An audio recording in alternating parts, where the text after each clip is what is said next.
How are you feeling? I'm feeling excited, obviously. Slight cross between um a jet lag and a hangover. How are you feeling?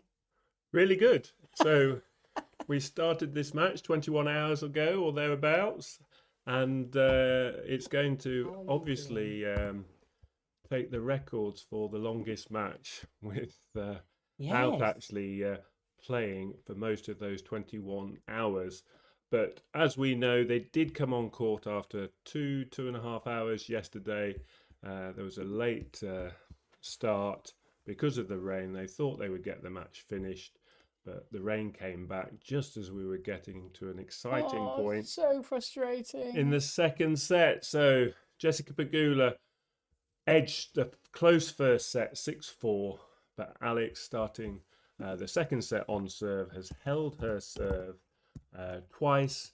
And the rain came not actually at a bad time. If you're going to have a rain delay and an overnight stop, then leading the second set and coming back out onto court with Jessica Pegula having to serve when she's cold is potentially a good opportunity for Alex. And for me, this match, the momentum is all up for grabs, and it's very much which of these two players can win two games in a row first, and that for me will determine, will go a long way to determining which direction this match and who might win it. Well, thank you for the help yesterday. You guys were amazing. I think we did 10-hour live stream or watch along, and you guys helped out so much with some technical stuff. You'll see now. How do I point at it? Which Over. finger that way, there, that way. You see, we've got the world clocks, which won't be there all the time, but whilst we're waiting for the match, you see the world clocks. Somebody suggested that in the feed, and I thought that was probably very helpful. And you can see what the Washington time is, what the Manila time is, and if anybody gives some monkeys, you can see what time it is in London, or as we are in very near Bristol. And so, Chalk Dust family, we're gonna hang on in there. You like the world clock, Baker Man? Thank you. Oh, they love it. Well, Mr. Baker loves it. And this came out of my feed when she was a little playing a little. I am scared of pressing things like that from the actual feed, Music Ramblings, because I'm terrified of copyright issues with Facebook. So I'm not going to. I'm not going to click that, but thank you, and I'll look at it later. Yes, road to 15,000 subs. I know you guys, you so support us so well. It's very, very kind of you. I saw a really cute interview also somebody sent me on Instagram. I think it was, I know who it was, RVPH maybe? And sent me, no, it wasn't RVPH, it was somebody else. I apologize for not remembering exactly who it was. Sent me a lovely interview where the little girl who follows her around, she's a little tiny one. What age would she be? 4 or 5? Six, I would say. Maybe 6. And she had a little clipboard and asked a lot of questions. And I thought it was so sweet because it was obviously scripted because she had a clipboard, but she was quite surprised by one or two of the answers. And the little girl goes, "Oh." So it wasn't just, read this, do that. It was very funny. It was you, Dry Limb. Of course it was you. I knew it wasn't the people I was saying it was. Apologies for not remembering. My head is completely fried. You're ready with your ding dongs. Well done, the Baker Man, Mr. Leo, Doctor. And we are also ready with ours. And you guys, I mean, considering that we feel a bit wonky today, I have to admit to being a little bit antsy with Dan this morning. I was like, oh dear, I don't want to have an argument with him online. That won't be very nice. Um, but it's okay. I went and had lunch with a girlfriend because it's, as you can see, I don't need to tell you now, it's 4 p.m. here. I went and had lunch with a girlfriend, so that was nice. And Dan went and had a sauna and a bit of a time in the gym, and I feel better now. Good. I don't want to bite your head off I might now. get dinner later. You will. I'm in the process of cooking it, so I might nip out every now and then to Yes, nurse it along. it's funny how the body sort of instinctively wakes up to the Washington court sweepers Yes. We could see the rain had set in after they were taken off court, as we said, at 6-4, 1-2. They were taken off court, weren't they? And it was clear that the rain was set in and there was more bad weather for hours. And we had a snooze, like I'm sure a lot of you did, but we instinctively woke Yeah. up, didn't we? And they were trying to dry and clear the courts. And I think they must have gone through that process a couple of times before admitting the weather had won. And I was very grateful because we had Joanne Balance here, and I don't know if you're in the room right now, Joanne, but who was there at the stadium, and I'm sure the ticket that she had mean she can use that today as well. So she was there, and she was saying, well, they might be drying those courts, but I can feel it starting raining again. So we were like, this is never going to happen. And I did come onto the chat and say to people, look, I know they're saying this, but it's really just never going to happen. And I want to say thank you. If RV is here, he isn't here at the moment. I want to wait until, but certainly RVPH, bless his cotton socks. He sat here in the chat answering people for those hours. And I'm very grateful and humbled by that because we had a little nap and thought that the stream will look after itself because somebody taught us how to put a video up. So we put the video up. They said, don't, because in case it did come back on, I was like, do I close this one down, make a new one? And somebody said, no, in YouTube terms, you're better off leaving this one, but put a video up. So I put a video up. I put up the live watch along for Osaka, but of course without the actual screen for the live stream. And some people actually thought that it was us, but I had put signs on to say it's not because I didn't want to sort of be lying, Anyway, we're all back together and we're ready for the first WTA 500 trophy to come back home to Manila. Yes, dry day. Normal service has resumed with the weather, so they will be on court at midday in Washington. And as I said, first couple of games will be crucial, and let's think positively. Alex has started matches really well this week, and even though this is midway through the match, this is in effect a new start, a new day. So let's hope Alex can really pressure Pegula on her first service game, win 2 games in a row, and then sit down at the first changeover events 4-1 ahead, and then we will be really in with a chance of one of Alex's famous comebacks. Dragon Slayer. So I've gotten a few compliments about my new world clocks. Great. That's good. I'm glad that you like those. I won't leave them on all the time, but like sort of when it's important, so before the match and things like that. And also praying for Alex to come back in this game. Absolutely. We will have our prayer hats on, won't we? Bigger than ever. Bigger than ever. And people are asking you if the rain delay, it has any favour of either side. Seal Down is saying, does this suspended game favour either of the players?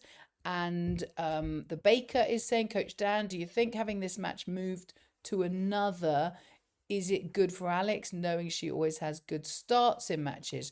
What do you think? And La Marcos, who's in Dubai, he's saying, I hope it's no longer raining. I've checked the rain app.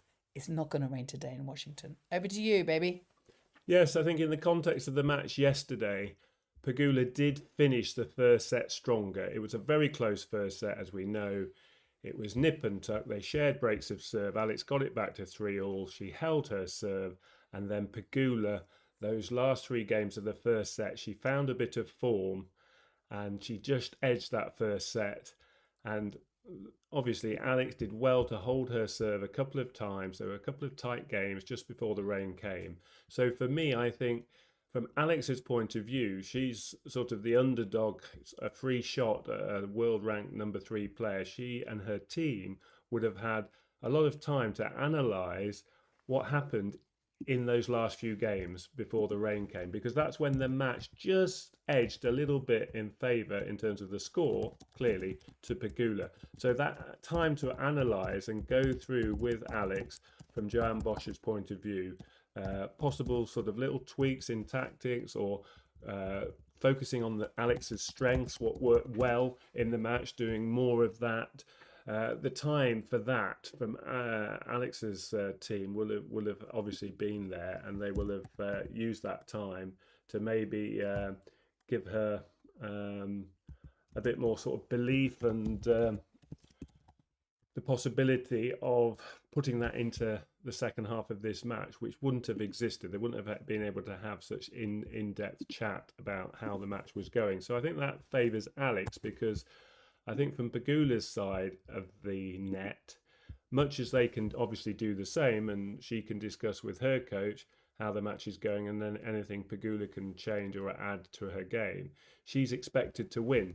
So for me, Pegula, unless it's the best player in the world or the second best player in the world who are playing and are in form, she, as the world number 3, a very experienced player, she expects to win the matches. So it's kind of, you're tempted to say more of the same. If she's winning a match, the coaching teams are tempted to say more of the same. I don't think she, at her stage of the career, has got as much to learn. So I think that this time favoured Alex and her team. She's obviously got to execute any additional things into the second half of this match. Alex still has to play well.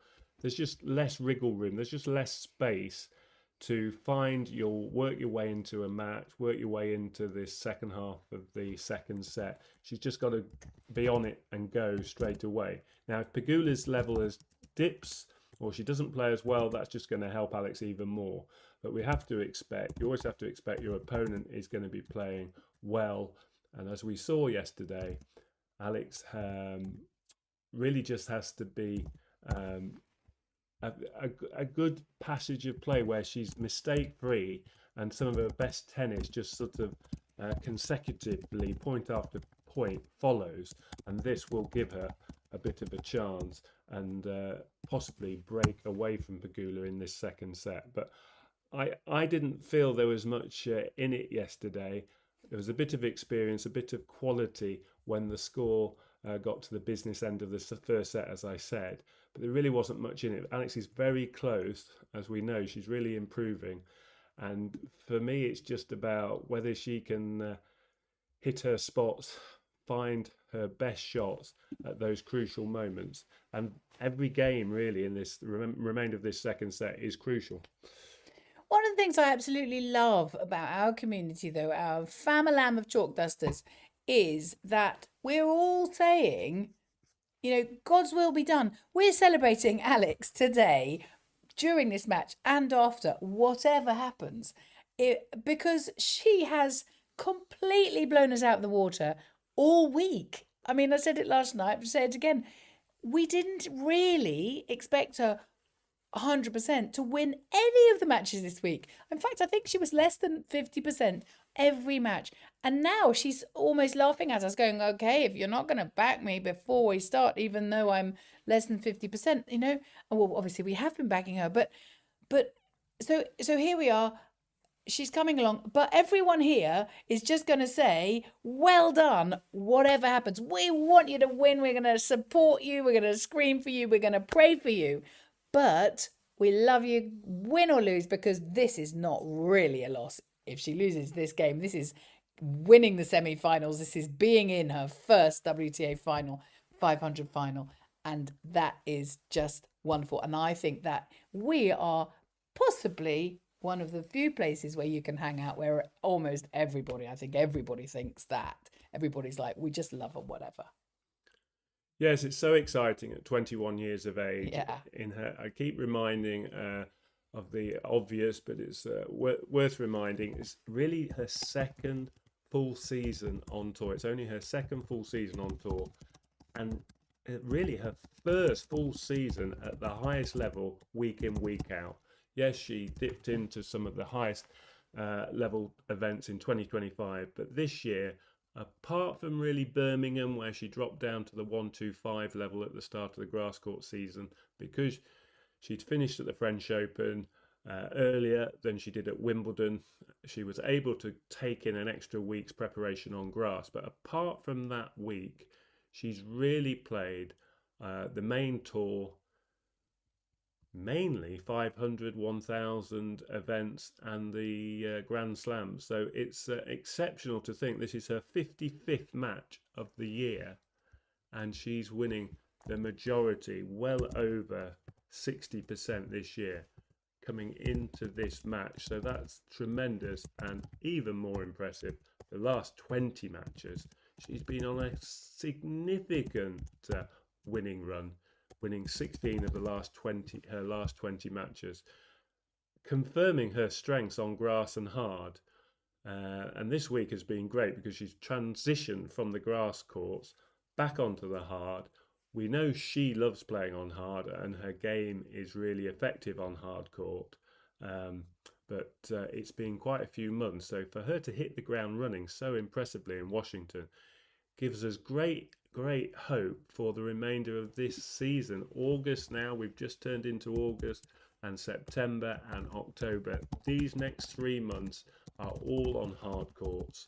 She will spend the next month or thereabouts finishing in New York at the US Open, in Canada, and backwards and forwards across the border with North America, and then come September she'll head back much closer to the Philippines and finish out the year really mainly well in the Asian swing. So I think she might be playing in Singapore, and then in China, and some of the bigger events in October that closed the year for Alex. La Marcos in Dubai says he wants us to have a Dubai clock as well. And then we'll need Emil. We'll need one for Emil. We'll need a New Zealand clock. We'll have clocks all over the world. Says, I had a dream last night that she win the title, and it coincided with a cheer from Tita Katie. Then when I saw my phone, the maths of Alex and Osaka is playing on the channel. That's right. That's what was playing. Some people were saying, you're still live, and I'm like, no, what was I wearing? Because I have a dress on. If I have a blue top on, it's not live. That was funny. Okay, and I'm doing a shout out for somebody, but it is the last time I'm going to do this, because I don't know if it's just spam chat, because he's repeated himself a lot. And it was a shout out for Jay in Manila. So hello. It's lovely to have you in the room. You only honestly need to write your stuff once, and I will say it if I see it. But that reminds us of a first yesterday for us on the channel. Oh yes, do you remember that? Yeah, it seems like a lifetime ago, but it was actually, I think, before they came out the first time yesterday, wasn't it? Yes, we had somebody come in and say, would you ask my girlfriend to marry me? Oh, it was so romantic. We did it together. We said it together, and she said yes. She was called Roselle, I think. Yes. Roselle, and he was called something like Best Boy.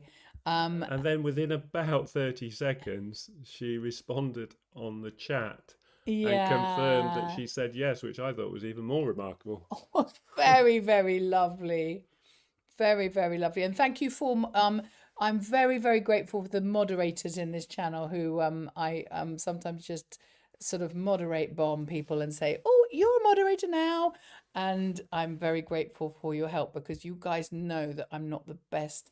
Well, I'm learning a lot about YouTube, but I don't really know that huge much about it. But so Drylim is saying, as the game starts, I think the initial pressure will be with Pegula, since she has to serve down, being down in the second set. Good point. I think that's a great point. Yes, it's always an advantage if you're holding serve to be the player serving first through any set, especially the deciding set. But as we're taking it one game, one set at a time, this will actually help Alex, especially if she can be the first player to force a break of serve in this second set. And she will then claim all the momentum potentially to take into a third set. So the opportunity's there for Alex. This is very much a close match. The good news about another sort of point to make from playing a set yesterday and it being so close. Remember, Alex actually had 2 break points to go 4-3 up. And that was a very important game. Pegula saved those break points, and then that kind of propelled her to the end of the set. But Alex kind of proved to herself, most importantly, that she could live with Pegula, test her, and secure break points. In fact, she secured break points, isolated break point before Pegula broke her. Then Alex broke her to get the break back to go 3-all, and then, as I said, she had break points in the next service game of Pegula. So there were 3 service games in a row that Alex was really competing and pushing Pegula. And if those isolated chances had gone to Alex, then she would have won the first set. So she knows it's just a point or two, and she's proved it to herself. So I think with that behind her, I think she'll play a better second set. With all the sort of delay yesterday, coming out after 2.5 hours, it was all a little bit kind of not an ideal set of circumstances for your first big final this season. So I think she's had a good night's sleep, I hope, and she'll come out fresh and she'll just go for it. And the chat and Mr. Sealdown says Pegula takes time to heat up, whereas Alex should capitalise and throw the early punches, which we know she will, because we know that's what she does. She attacks, doesn't she? That Catipunera spirit. And a lot of you are talking about the various different prayers which we should be praying. Obviously, our first is our channel prayer for the injury-free for the players, injury-free tennis, which is obviously the most important, really, because that gives us tennis in the future. And praying for a strong start from Alex, and praying for her victory. Which and I'm going to pray also for all of you, Team Pool Yacht, because seriously, don't know what this is doing to your biorhythms. I think it is biorhythms, or anyway, it's a bit crazy, isn't it? I know that you've always had worse time than we have in terms of getting up in the night and things, especially during the grass season. We were having a lovely time during the grass season, and we remembered back to the Middle Eastern swing where La Marcos is going to be laughing when the rest of us will be getting up in the middle of the night. But this is quite a toll. Erica Island Girl and I were having a little chat earlier on, and she said, "Don't worry." I was like, "I'm going to be a zombie on. I can't come on and be a zombie on YouTube." And she said, "Don't worry. The fans will get you going," and of course you do. Absolutely, you do. And Leo is obviously going to be considering firing up the oven for a baguette. As we go, which is going to be great news. I heard, and this is Drylim says, I heard a news that Mboko will not be playing the US Open still. Oh, bless her. I love Mboko. Yeah, it's awful. a ligament injury, and they take a while to repair, and then you've obviously got to build up your leg strength and get back up to match speed, as it were. Yeah, it's a terrible injury for a young player to have suffered, and I'm sure all our hearts go out to her, because she was doing so well and had just got inside the top 10 this season. And yes, but she's young, and that's also a positive in terms of coming back once she has got the strength back in her knee. I'm sure she's got plenty of time ahead of her to get back to where she was in the game, or even better. And she's definitely one of 4 or 5 players that I think is going to be one of Alex's tennis foes, in terms of competing for the biggest titles. Mboko, Andreeva, Iva Jovic, Coco Gauff, they're all actually quite close in age and years. We forget Coco Gauff is still actually very young as well. So there's just 4 names that are clearly ranked a bit higher than Alex, who will be around for certainly 5, if not 10 more years. So yes, really difficult, but yes, it doesn't surprise me she's not going to be ready for the US Open. That would be very unusual, since the grass season and the US Open probably 2 months apart, isn't it? I would think it's probably the rest of the season, and then she'll be really targeting to come back in January properly. And we've got Winner Dalena asking what channel are you watching? Like, where are you watching it online, guys? I think I'm not sure it was Blast. This I know you've often said Blast in the past, but I don't think it's been class. Is it what? Is it the tennis channel? The tennis channel is The the tennis host channel seems to be hosting it. broadcast, and then the UK is Sky related. They have a tennis channel as well, but that's under Sky Sports. Anything else, I think, is sort of Oh, the wonders of the internet. that's so lovely. Jinky Aquino said, "God bless you, Alex. You pray first before the game, and we will pray for you through the game." Isn't that sweet? That is absolutely lovely. And Erica Island Girl says, "I miss Haley Baptiste. I was gutted." Yes, I was really gutted for her. I really felt for her. It didn't seem fair. I mean, people get injuries from, you know, just bad luck, over training. But that was a really sad injury. I thought it was too. The first set is already a dead number with 2-1. Alex leads is a live count that matters. I agree, Jerry Salazar. It's the live count that matters completely. Fantastic. I've got all sorts of things going on this screen. I think, because somebody else said yesterday, you should have a boom when someone subscribes. So I think I've got it. So I don't know. Let's see. If you fancy subscribing just to see whether you get a boom on the screen, it should come up above the clocks. We'll see. I don't know if it happens every single time. I think it does. I've certainly tried it. So see how you get on with that if you want to. It's obviously a sneaky way of getting more of you to subscribe. Oh, Blast TV. Sales Sensei is saying it is on Blast TV. Okay, that's good to know, because that's certainly around the Birmingham Open and around the lawn, the grass swing. It was Blast, wasn't it? Good morning, Jollibee.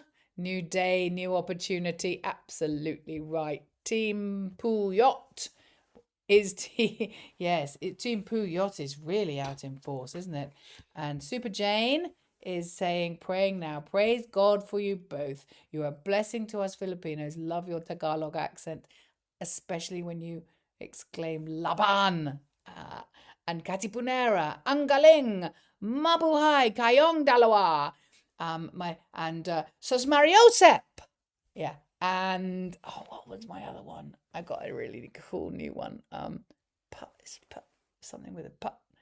Not in the stadium yet. Oh, Joanne Valencia, not in the stadium yet. Getting fast food, getting food first. Yeah, get enough for the rain break, Joanne. No, you won't need a rain break today. There's no rain coming today. Here in the UAE, we are using Dazen. It's free. I don't know if it's available in your area. DAZN. That's what La Marcos is using. Alex's resilience will be tested today, but she has nothing to lose. She proves she can play with the big guns. She is a dragon slayer. Absolutely. I mean, we have to remember, going back to the draw earlier than that, where Dan was a little bit flustered by the draw. He said, this isn't a great draw for her. It really isn't. It was a tough section, but the tougher it is, the stronger Alex seems to become. Yeah. There's a saying, isn't there? When the going gets tough, the tough get going. Is that what that means? I've always thought that. Kind of. Get going. No, I think you're right. I think Alex is made for what she's faced this week. She loves the fight, and she actually enjoys competing with the very best on tour, and it's seemingly brought out a better level sort of month by month on tour.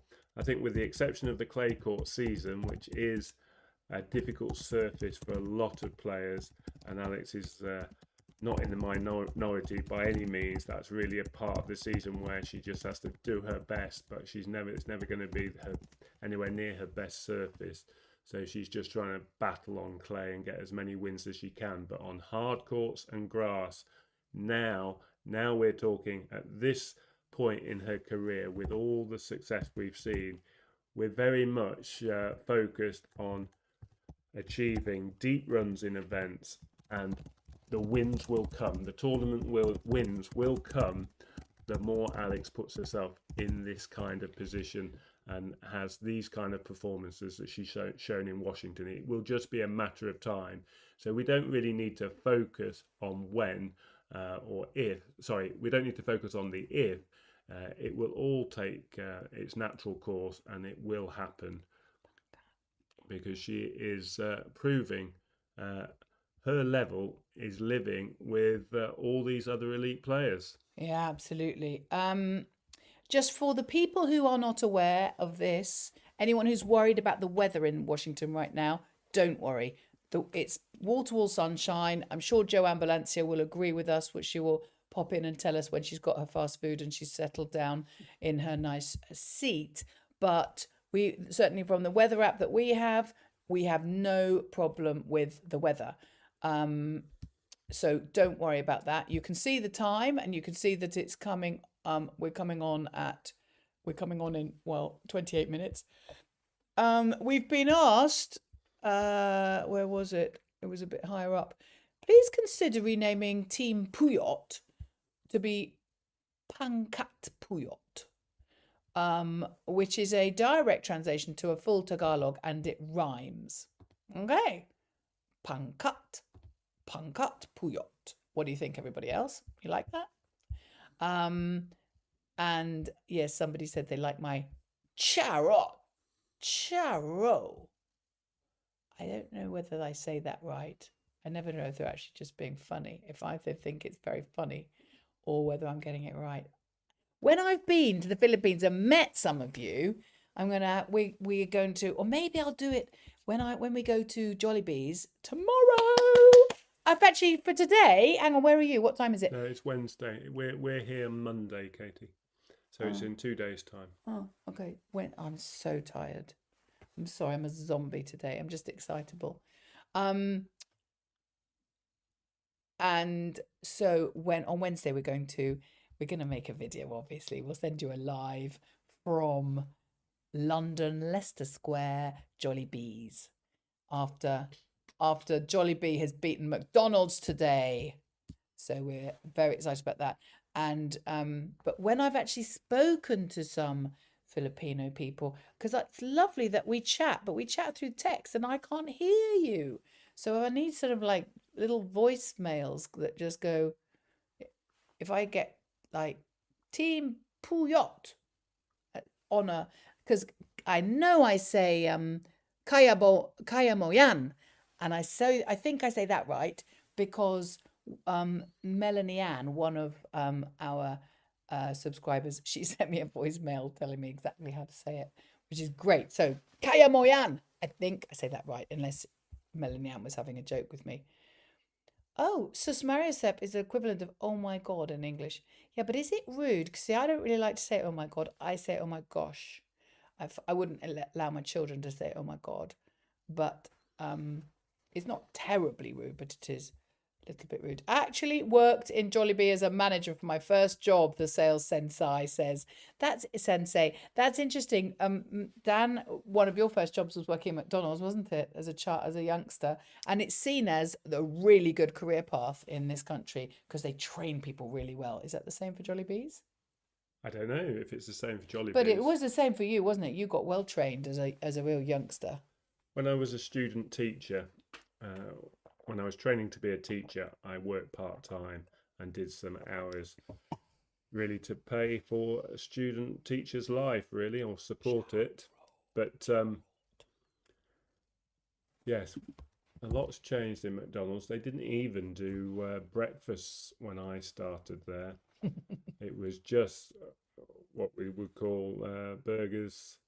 I think they did one filet o fish, and yeah, quarter pounders, and chicken nuggets with cheese or without cheese. Burgers, chicken nuggets, and the fish. Chicken nuggets were horrible. And I'm pretty sure it was kind of open like 10 through till 11 or 11 till 11. That was the kind of hours. Now they're drive-throughs and they're open, some of them 24 hours a day, I think. We have got that. So Sel Sensai, first job. Joanne Valencia, first job, Jollibees. We have the Jollibee crew in the house. Yes, Kaya Moyan means you can do it. You have pronounced it really well. Thank you, Music Ramblings. You see, I think because I got the voicemail saying this is how you say it, I can remember it because I learn orally. That's the problem, you see, and everyone's so kind in trying to help me. And so charo, it's like charot. Charot. Is there a T on the end of that? Anyway, it's Jesus, Mary, Joseph. In short, Hasmariosep. And they said you have to say it very fast and you have to pronounce the yo is the big one. Hasmariosep. Try the palabok pansit at Jollibee's. So good. I think we're going to literally have to work our way through the menu. We won't have lunch tomorrow. We're just going to have... We will tomorrow. It's Tuesday tomorrow. I've got the wrong... My week is completely out. I could take advantage of this, can't I, really? You could have a double birthday. You could have a birthday tomorrow. The way you're not quite thinking straight. It's your birthday every day for you, though, really, isn't it? Do you think? What, being married to you? Yeah. Like a birthday? Yeah, every day. She actually means the opposite. 364 to 1, I think, is the way the really? birthday feeling goes. I certainly feel like being married to you is like having a birthday every single day. It is. Yeah, I'm glad you agree. I do agree. It's true. Charot lang means just kidding. Pronounce the rort. Charot lang. Okay, I prefer Team Payat. Team Puyot. Easier to pronounce. Tita Katie, we have the best buko pie here in Batangas. I hope I can send you some when you will be here in the Philippines. Send me some. I'm going to meet you in Batangas, wherever that is, Angela. We're coming to see you and have some buko pie. I love it. We're going to have such fun. I think we just do a post every morning to say, this morning we are in Quezon City and we're going for breakfast to blah, blah, blah. And then see who turns up. Or we'll say, this morning we are so-and-so and we don't know where to go for dinner. Where should we go? And you guys can tell us. I think we're just going to have the very most fun. And we're going to be playing tennis with people. Dan can play golf with people. I can go shopping with the girls.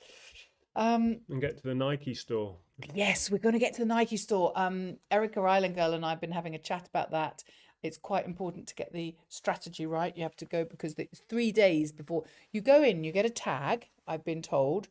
You get a tag and then a numbered tag. So then where you wait for your time to come up. And then you go and you choose your colorway and you choose your size. And if it's a t-shirt or something. And then with the flower on. And this is in the Nike store. And then you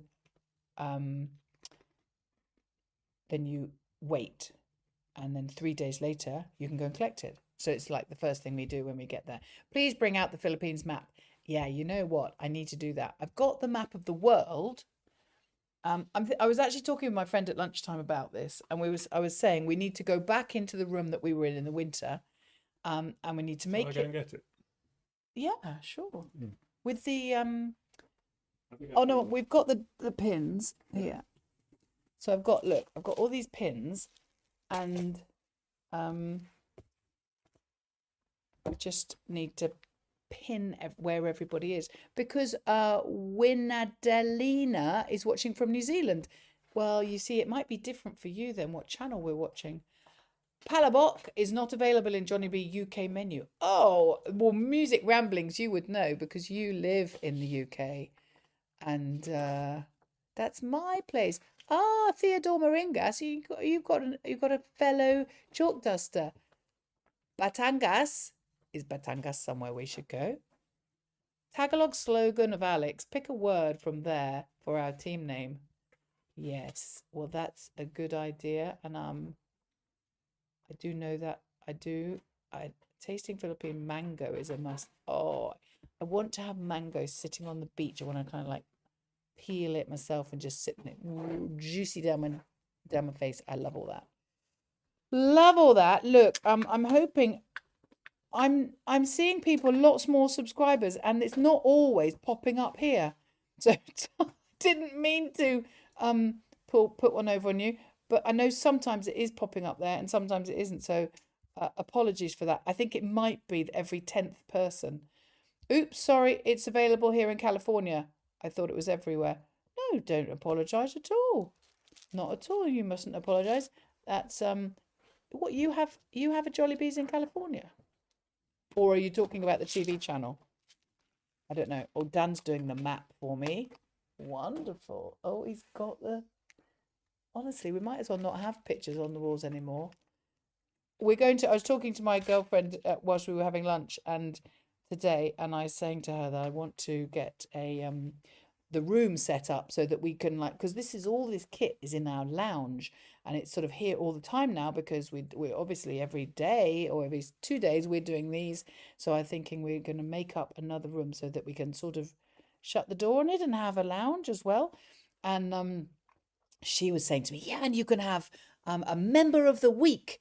And she's saying you can ask them what's their favorite ding dong flavor and put it on the shelf behind you for the ding dong flavor of the week. And she was saying all sorts of fun stuff that we could do with members and with subscribers. Are you okay there, honey? Yeah. Is it too difficult? No, it's going to use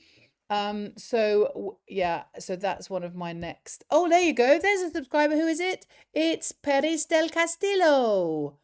Peds del Castillo. Thank you very much for subscribing, Peds. There you go. It's good to see you here. And I'm just going to see if I can move that up a little bit so that that's not over the clocks. There we go. Hopefully that's changed. Oh my goodness, she is going to the Philippines first. Fresh Philippine mangoes are not exported and won't suggest sneaking them back into the UK. You're probably not allowed to, are you? I'm a bit of a rule follower about that type of thing.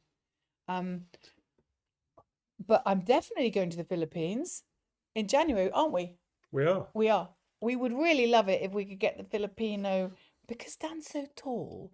It's a long flight. And we've never been on like anything other than the normal price flight. But with it being so long, we would absolutely love to get the Philippine airline to support us and like maybe upgrade Dan to the bigger seat. Yes, we were looking at the dates of the Australian Open, weren't we? And the Australian Open is something like the 17th of January for 2 weeks thereafter. Yeah, so we think if the Philippine Open, Manila Open, takes place in the same week as beginning of this year, then that would be the second week, something around the 24th of January. So that is kind of a day or two before the 24th of January is when we would hopefully aim to arrive in the Philippines. That kind of date, isn't it? Absolutely. And we want to do some tennis. We want to do some beach. We want to do some chilling. We want to do some meeting up with you guys. January is off season of mango. You might find some, but not as sweet probably. Oh, no. Oh. Castillo, pronounce Castillo. Oh, okay. From the Spanish word for castle, and the double L sounds like a Y, was adopted in pronouncing Filipino names. Castillo. So do I say the L or not? Because Castillo is what I think you're saying to me. Castillo. Because if in Spanish, you don't say the L at all, you say Castillo. But I think from what you're saying to me, Teresa, I say Castillo. Castillo. That sounds nice, actually. Manila is an 8-hour flight from Sydney non-stop. Gosh. So we have to go all the way to Sydney. That's about 24 hours. What, from Melbourne? Oh, no. No, from London. Was it? That's 24-hour flight. So we're thinking we maybe stop and have a glass of wine with Seal Down Po. I think Seal Down is in Singapore. You're in Singapore, aren't you? Yep. So we'll stop and have a little hello and a chit chat all about tennis. in Singapore, and then go down to my head is blah today. Melbourne. That would be wonderful. And then go up to Manila.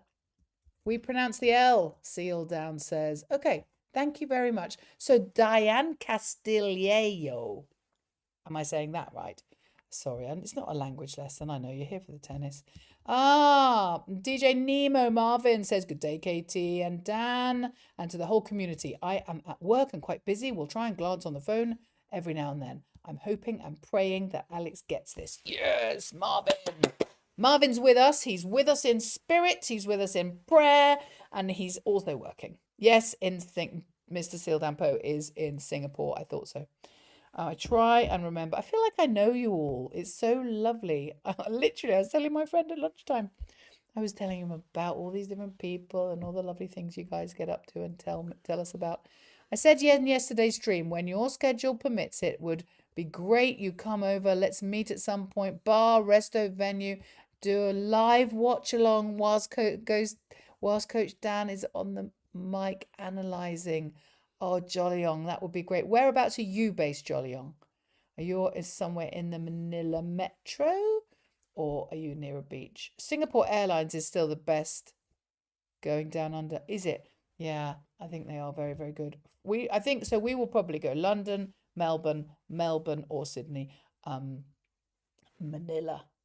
I have never been to Manila, and I have literally been a lot.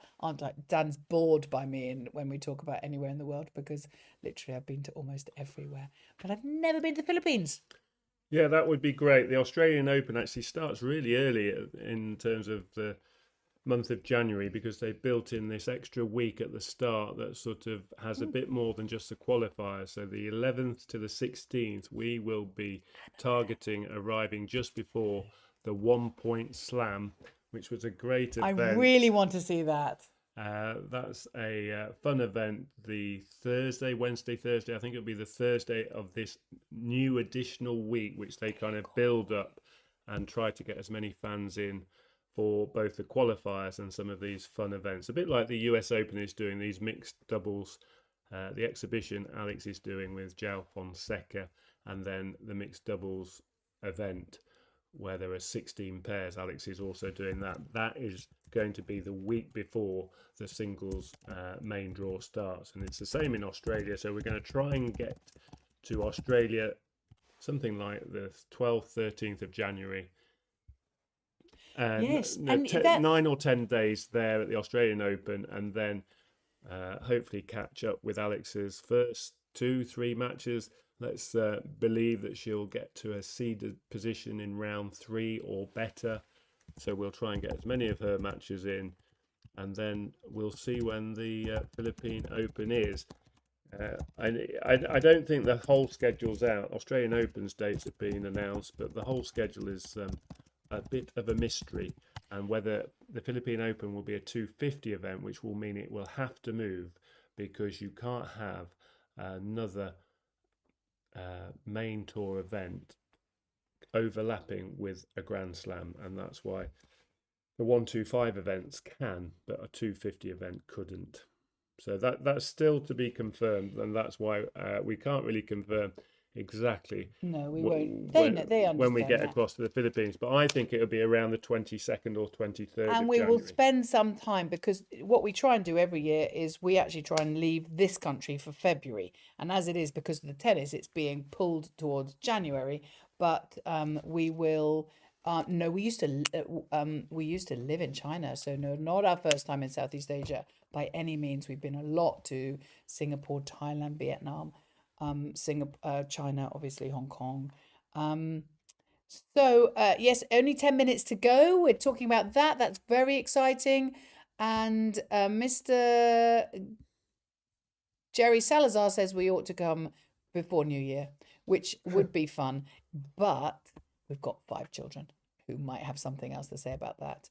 But you never know. Maybe they'd want and us. a parent each. Of course, we have a parent each as well. Praying that Alex gets this championship. Our Chill Hobbies has been asking about the weather. So don't worry, the weather is all good. We do not need to worry about rain. No umbrellas. I bet Joanne Balancia has not even taken her umbrella with her today. She is in the room telling us about what is going on. Mr. Rainier Poe watching while listening to the music of the great American country singer Emmylou Harris on my other phone to calm my nerves. Oh my goodness, that's lovely that you've got music calming your nerves. I, on the other hand, am terrified now of playing any music or clicking any links whilst we're live, because the one time I played you all a little bit of a song called Chalk Dust, anyone can see that there was Chalk Dust, which was a very little known 1980s number, which didn't go anywhere up the charts really at all. And I found it on Spotify and I played it to you guys for about 10 seconds. And we've done this 6-hour live stream. And we got a thing at the end of it from YouTube saying, sorry, you have got a copyright strike and you're very bad people. And I was like, oh, we really didn't mean to. And anyway, we clicked all the right buttons. They got us all sorted.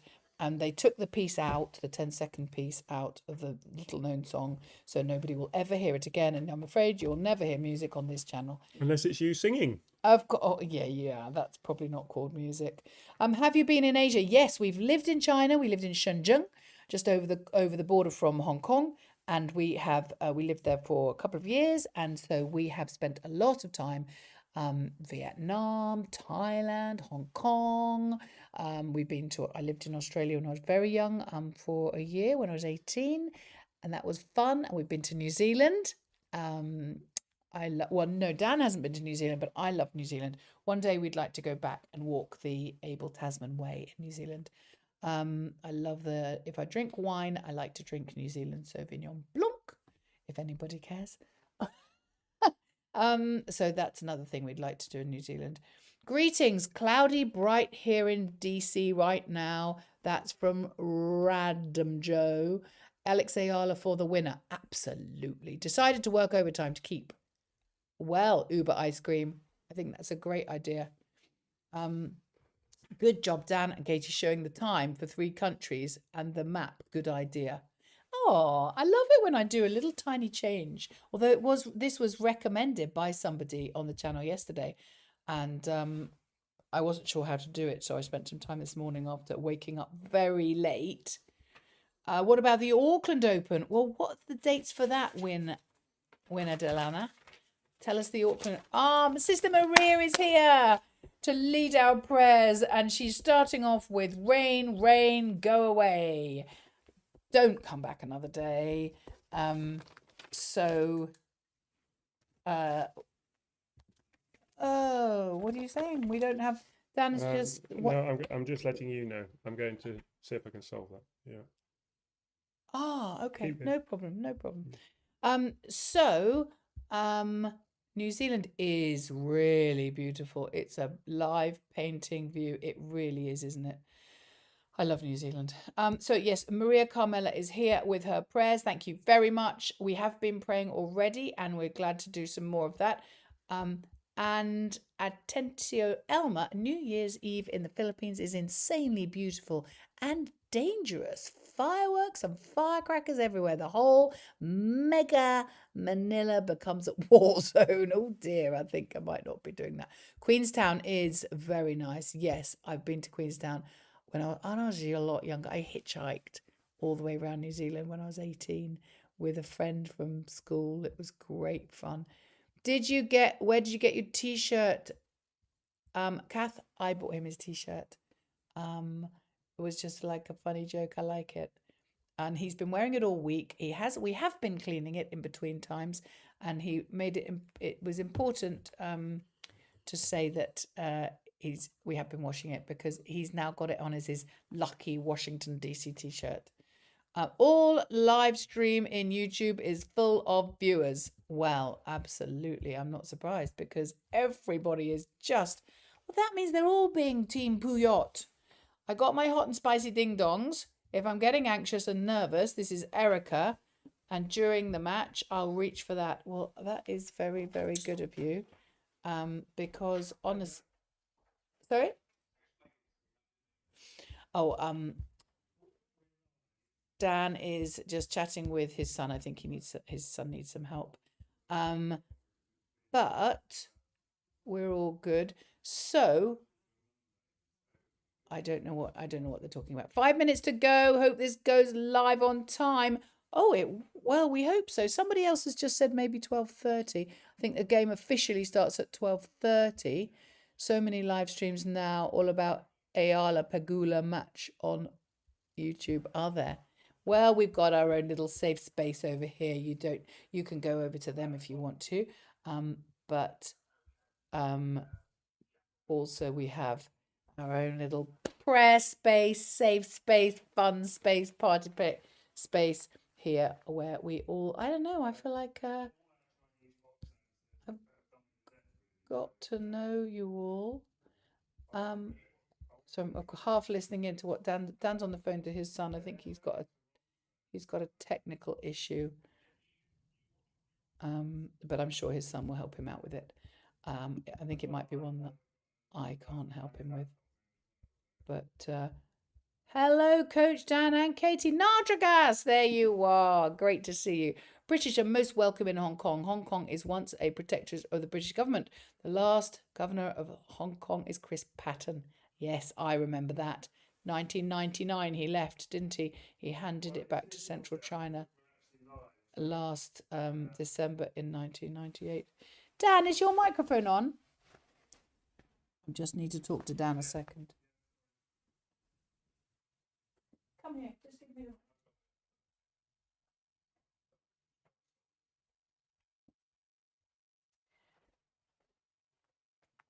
the... Okay, I think Dan's there's nothing like chalk dust channel, bless. I know. I just need to have a quick chat with Dan. 1 second.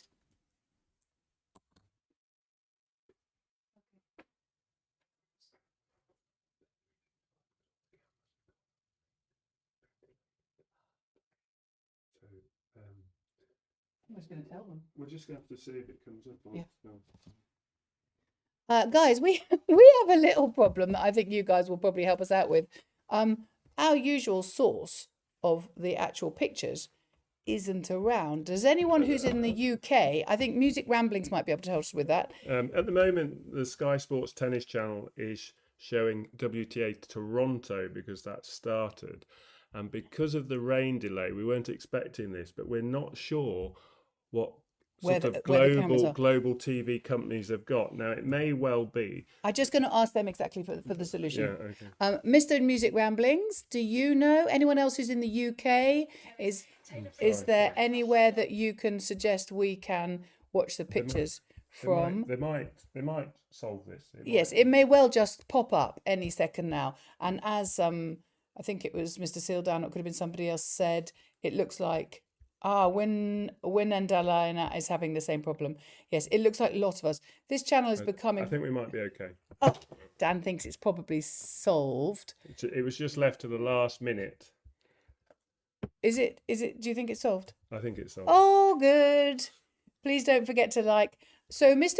Music Ramblings, just out of interest, where are you watching this? Where are you actually getting your pictures from? I think so. Dan was worried that we didn't have coverage, but it looks like in the UK. But it's looked like he's got it sorted, and we do have coverage. Thank you, Jesus, for that. They've just looked like they're switching moment from Toronto back because they've started to show Jessica Pegula. They were showing the Olinikova first round match in Toronto. Oh, but I'm you. pretty sure they'll come back now in Washington. I was just had a worry that the cameras had all packed up and gone to the next tournament. Dan is more of a worrier than I am, and he does care very much about you guys, and he doesn't ever want to give you anything other than the very best of commentary, which... What are you doing, darling? I just need to go with that. Okay. And the very, very best of commentary, and therefore he was worried that he might not be able to see it and give you good commentary. But it sounds like he's got it all. Last time it was Sky Sports Tennis is what Mr. Music Ramblings is saying. And I just love the way when we have a problem, like we did yesterday with all the rain and everything else, You know what? There's no point. We're not BBC. We don't have to all pretend that we're perfect and everything's fine. I could just say to you, guys, we got a problem. And we get it sorted. What would you like? Scoreboard on there now. Ah, okay. So I'm going to get the scoreboard for Dan on this one, on this phone, because we've got so many different things going on. Right. You talk to them whilst I find that, get that. Yeah, they're just sorted showing the through. trophy. It's quite a remarkable trophy we're looking at here. But we've got a few devices, and we're going to be now watching this on a slightly smaller screen, but it's absolutely fine. Sorry for this little sort of last minute Do you know how to get in through that? But they've No? just kept this right to the last minute. Normally they do introductions, etc., so you know they're kind of there. But I was looking at the clock thinking they haven't changed from Toronto, but they literally have in the last minute, and I can now see the players. Oh, wonderful! The players are coming on. This is our out. moment. I'm just going to try and get the scoreboard up. Imminently, actually. They are. There we go. Is that what you've got? Set. Yeah. So we're all good. Phew. It wouldn't be live TV. It wouldn't be live YT if it wasn't all a bit bonkers. Right, Jack Rhodes, that's Mini-Me, telling us that the players are walking out. So I'm going to put the scoreboard on for you. And that goes there. And I'm going to take that one off.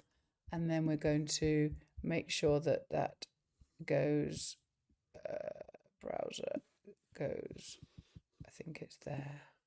Our pictures might be, just to let everyone know, might be a bit more delayed, maybe 15 seconds slower. We usually have the live play within seconds of it actually happening on court.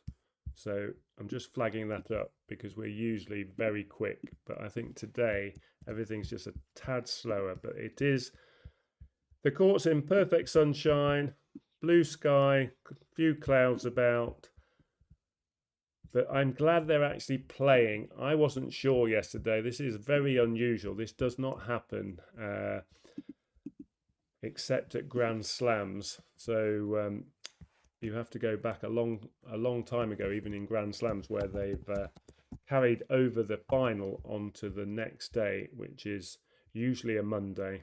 A lot of finals now are Sunday as much as Saturday. So to overrun into the Monday of the following week is very unusual. Alex coming out. Yay, she's coming out. Right, I'm going to get rid of the clock. We don't need the clock anymore. And here we are, just exactly where we left you last night, some many, many moons ago, but not much sleep ago. So well done, Team Puyot. And prayers for Alex, injury-free tennis for everybody, and Alex's win and coming out fast and strong. Oh, thank you, Papa God. Please help our Alex put up a good fight and win this match. Sorry for being a little biased, but we like her to win this match. Nothing against Ms. Pegula. That's a great prayer, Sister Maria. Thank you. Love it. Right. Greg Krasetsky believes Alex has a big chance of winning the title. Yes. Greg Krasetsky. We've been talking about him. The Canadian who plays under the British flag sometimes, or did play under the British flag. Yes, he changed nationality. Got to the final of the US Open in 1997. And we all know that Alex can and will win if she comes out fast, and we support her well, and we keep our prayers flowing. Ah, fantastic. I'm excited. I'm excited now. And look at the sunshine there. Lots of sunshine. No rain, no clouds. Joanne Valencia happy with her snacks, sitting in her chairs. We've got the ding-dongs. Of course, it is the second set already. So we've got our ding-dongs. They are very lucky for us. So we're going to keep them coming. And now that Dan's got my other screen, I'm going to nip out and get another screen. while she warms up.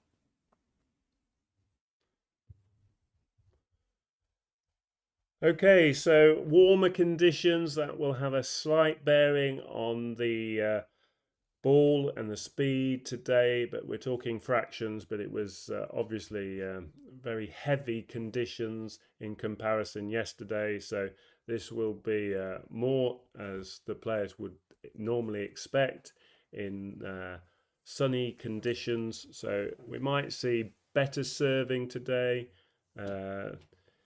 They certainly, you probably won't notice any difference at all, but I suspect the players will. They're very finely tuned in terms of tennis, their rackets, their strings, etc. So they will adjust strings, the tension, based on the weather conditions, based on each different opponent. You often see players sometimes sending their rackets from the court mid-match, trying to adjust the tension based on how the match is going, having played a few shots and received their opponent's serve. So all that will have been factored in for today's conditions. But as we've said, this match is from the get-go, first point, Alex has got to hit the ground running. She doesn't have the luxury of a first set, as we know. It's now or never. For me, this match is going to be determined by who can win 2 consecutive games first from this point, from the start of this resumption. So if Alex can get that first break of serve, then hold serve, she's very likely serving first to go on and win this second set, and that would be great. That would be great because that would be a launch pad into the deciding set. And Alex, in this week with the confidence and belief from the 2 previous comebacks, the mini comeback in set 2 against Fernandez, having won the first set 5-1 down, she has that in her recent memory bank, so she will be very confident going into a third set if she can get this second set. And of course, from the first round against Jung, where she was in a similar position, having lost the first set 6-4 to the Chinese player, she came back. So with those 2 recent comebacks very much in her mind, she's very, very going to be very, very confident into a deciding set with that fresh in the memory. So for me, this is all about the next few games. We're going straight into this heat of the battle from the very first point. Katie is getting some celebration glasses ready at the ready. So as always, Katie is brimming with optimism. It will be interesting. I think Alex, being young, is a very good sleeper. She just throws everything at life in the daytime, whether she's on court, whether she's training, whatever she's doing, she gives 100%. So I'm sure she has slept well and will hit the ground running. Yes, absolutely. Umpire quiet, please. Erica has just heard that. Yes, the people watching already reduced. I don't know what that means. Okay, so Alex looking for a fast start. Ding dongs, everybody. We're in the second set. Both players have made identical number of unforced errors so far in this match, but Pegula is ahead on the winners. She's hit 10 more winners to date. So that's where Alex needs to just try and get a few more winners into play. Guys, I think some people are saying the score on there, and I think that we are behind. Dan has already said that we're a little bit behind. So try, if you want to stay with us, which I hope you do, to pause your screen until we catch up. Yes, I think we are a little bit delayed, La Marcos. We will see how we get on. We're just doing the best we can. And if you want to press pause, that may not be quite as much as you want to do, but if you do, press pause to coordinate with us. But if you would possibly not put the score in the chat, that would be very helpful.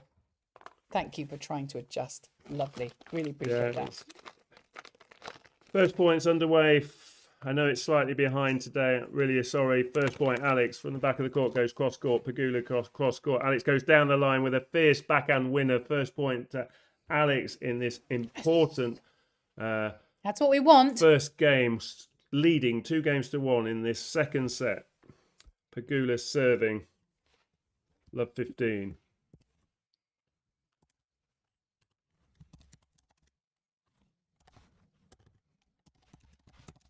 Second point, first serve into the net.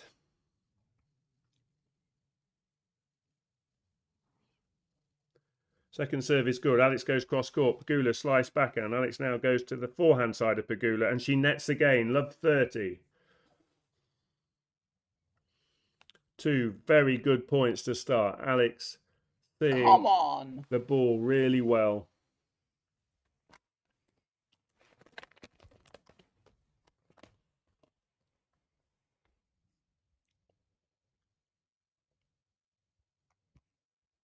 Pegula responds with an ace, 15-30.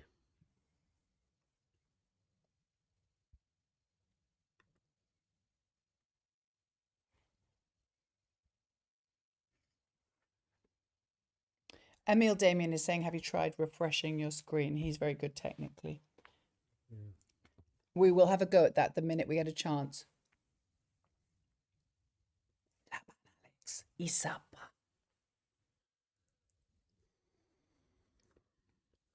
Yeah, it's difficult to do 2 things at once. Don't worry, take it easy. Pegula wins the 4th point with a smash, 30 all.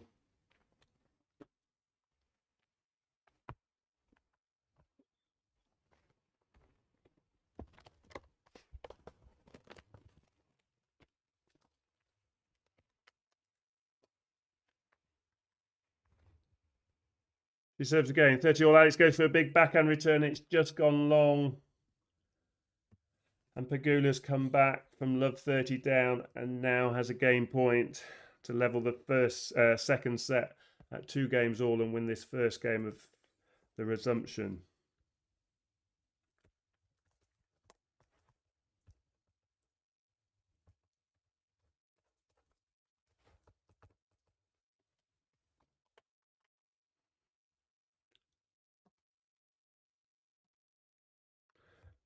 And she does indeed hold her serve with another good first serve.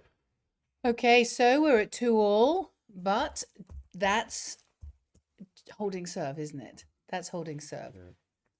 Yeah. We are trying to find another channel which will make this more live for you, because we recognise we're a little bit behind. But we're also very appreciative of those of you who are staying with us and have paused their own feeds for just a few seconds in order to stay coordinated with us. Keep the momentum coming. Alex, you can take this match all the way, baby girl. You absolutely can. We know that you can. And Dan is doing his best whilst they're changing ends. Are they changing ends at the moment? No, Alex is serving. She's won the first point, but I know we're at least 3 points behind. Okay. You do the commentary for that, and I'll have a look and see if I can find another site. Pegula nets her backhand on the second point. Alex 30 love up. She started really well. It's Pegula making the odd mistake. Come on, Alex. Cyber Lemmings, I know you're enthusiastic and very excited, and that's wonderful, but it's great if we could just try and keep with us, because it's a shame for everybody else if you tell us the and Pegula's gone long on the third point. It looks like Alex is going to hold serve here, the 5th game, and take that 1-game advantage into the next changeover.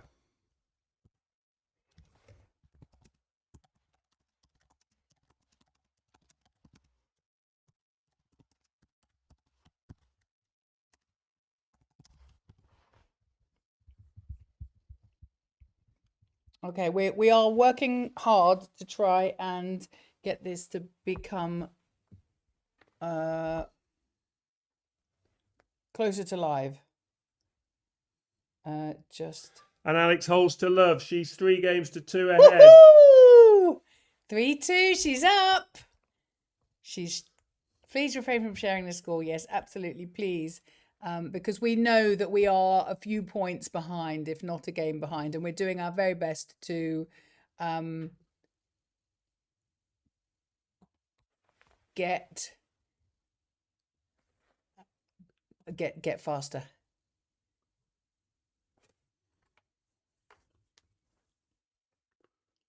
So are we at the change of ends now?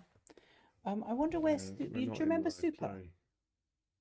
Do you remember Super? This is, but the Chinese feed that I'm now using is delayed, and it's a good game delayed. Okay.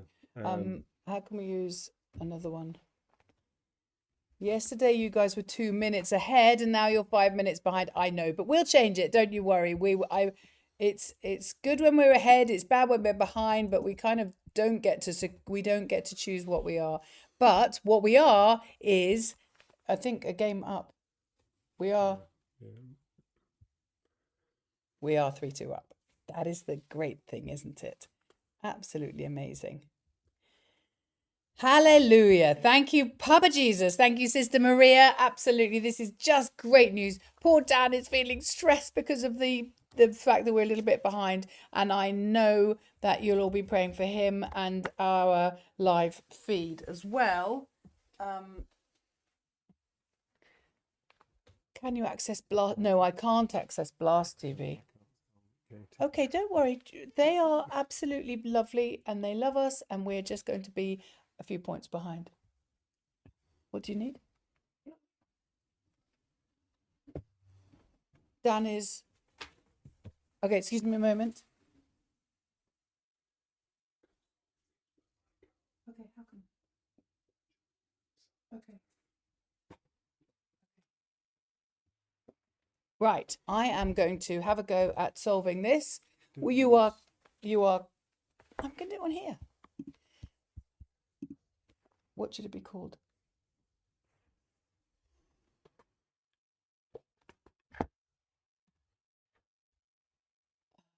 Okay. Right. Okay, I'm just going to do live score updates because I think it's frustrating to be a few minutes behind.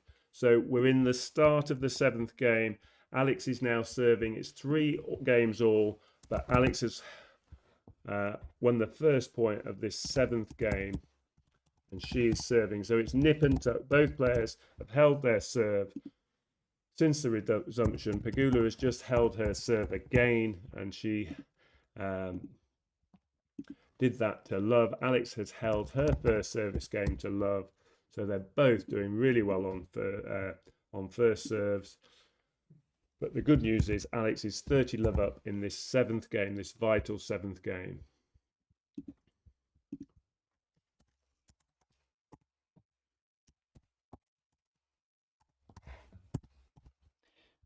And we're getting there.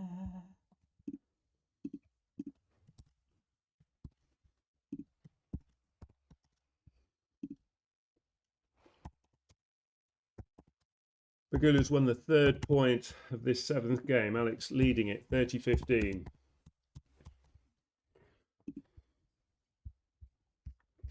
Okay. Going as fast as I can. I might need one of my screens back. Oh no, it's okay, I can do it here. Important point then for Alex, trying to hold this service game to go 4-3 ahead. And that's an excellent point, and she does give herself 2 game point chances to take a 4-3 lead.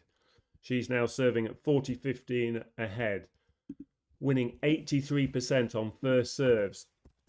Alex doing everything she can possibly do to take this match to a 3rd set.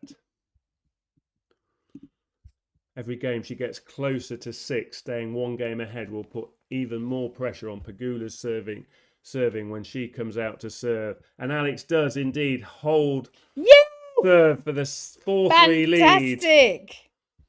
This is what we want. This is what we want. And I'm getting there to get us a little bit closer.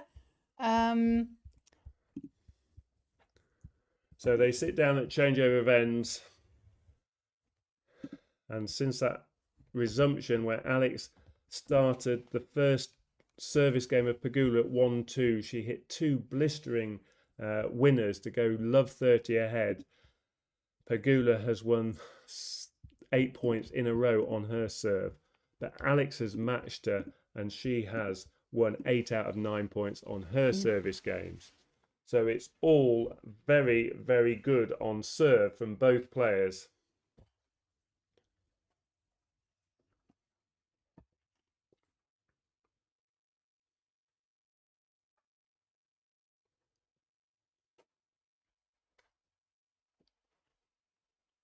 Oh, that's not going to work.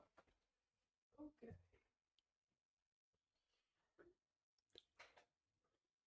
Thank you for your patience. Katie's just trying to do the tech and get us live pictures.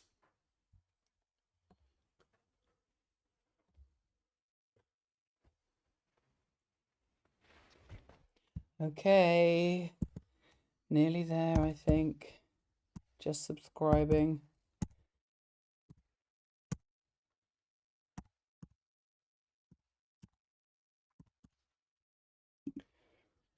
Pegula just occasionally breaking down on her forehand. I'm just now seeing the end of the 7th game.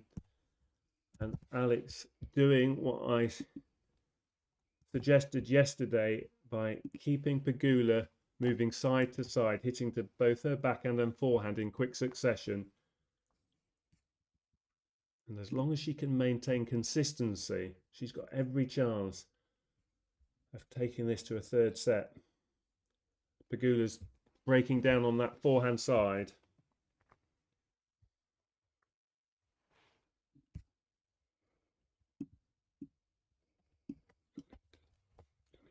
Yeah. Okay, so Pegula's turn now, serving at 3-4. And Alex, great start to this 8th game. Come on, Alex! Won the first point.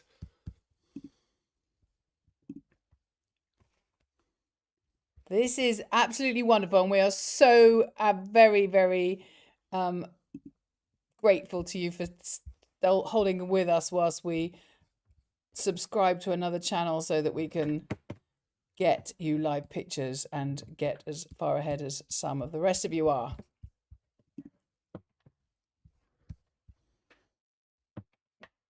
Second point, and Pegula has taken the second point, and we're at 15 all.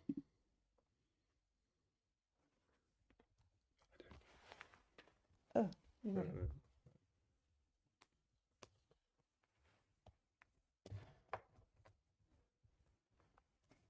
oh, seems to be taking forever.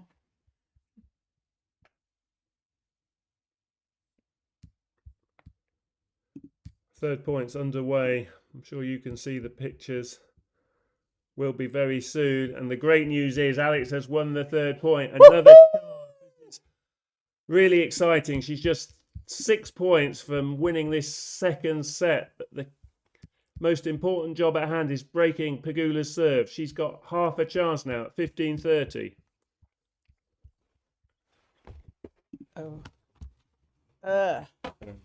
Just lean across.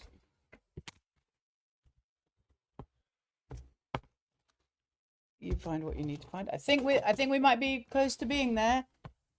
Dan is on there, and I've got to join the live feed on his laptop now. We've swapped laptops. Okay. Pegula's got the 4th point. I can see it's 30 all. Trying to get the picture up.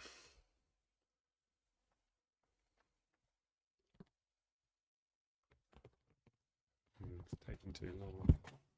Okay, you just have to wait, darling. You have to be patient. Log in. It'd be easier because you've got all these things open.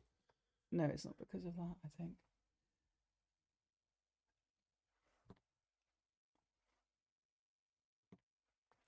close those things. Yeah, I can.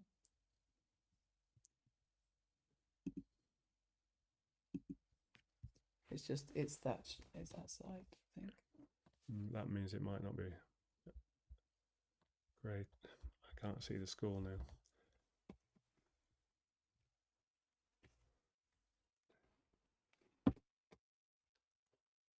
You misunderstood. Yes, I did. Sorry.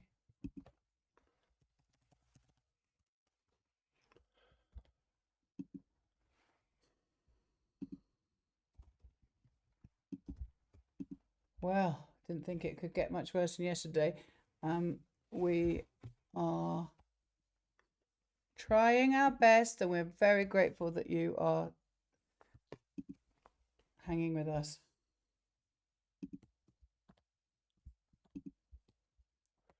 Pegula has held. I know you can see that.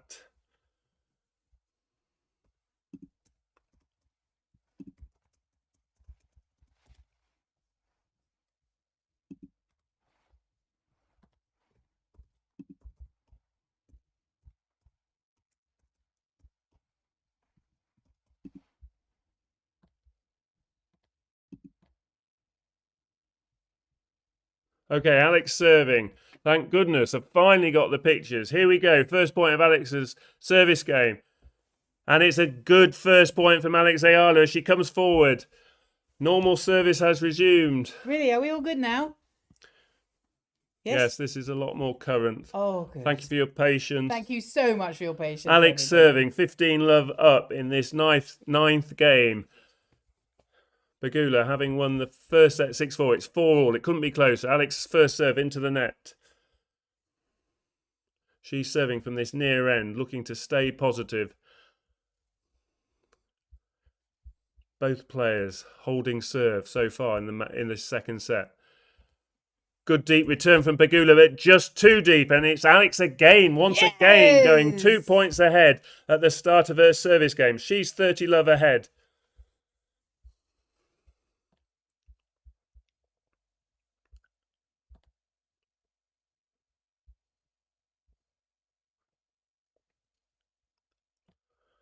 She serves now to Pegula's backhand. Backhand down the middle is long. Woohoo!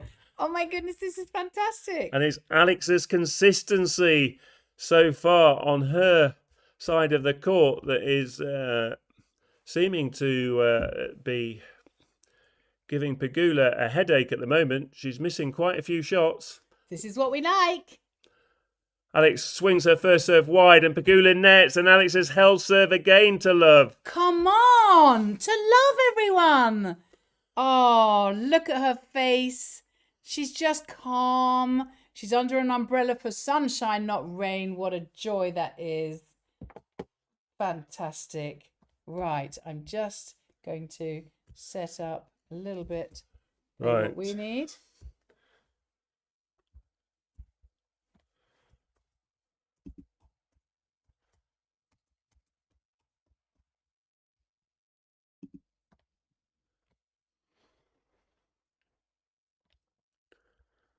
Okay. So, how are the nerves? It's right on a knife edge this second set.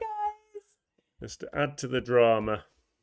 But that was a really comfortable hold of serve. Pegula making a sequence of uncharacteristic errors, and I can only that can only support the theory that she is feeling under pressure. She's feeling edgy, and she is worried about the potential of an Alex comeback. Can I give you this now? That would make me happy. Yeah, you have to. I'll get rid of it. So this next game, if Alex can break serve here, right now, then she will win the second set. Yes, this is great. Thank you so much. I think we finally got ourselves together. We sorted out our problems.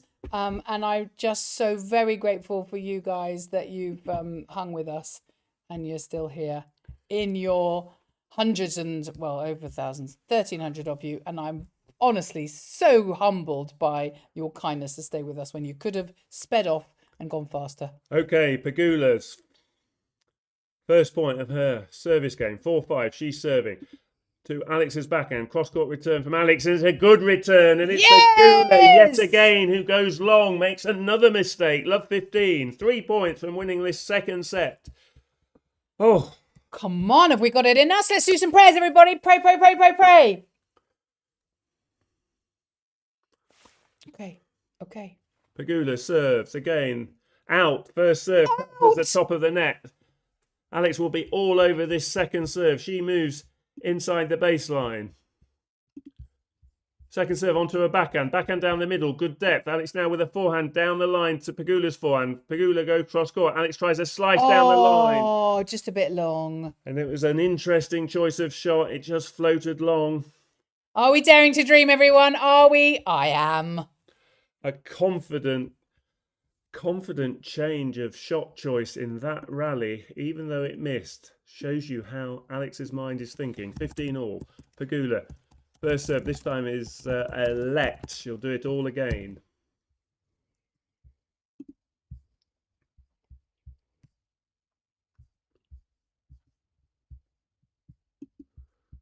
This time she makes the first serve to Alex's forehand. Alex goes cross court and again just a tad long. A shame. Ding dongs. Well done, Leo. Sorry, I had all that stressful IT tech stuff and now we're back and I've got my ding dongs. In fact, you know what? I've nearly finished this packet. I've been Alex crunching so is many. feeling the tension as well. A little disappointment there, having a chat with Joanne Bosch. 30-15. She's still got half a chance in this game. Come on, Alex. More than half a chance. Forehand cross court. Now she goes cross court with a backhand. Pegula goes back to Alex's backhand. Alex goes down the middle.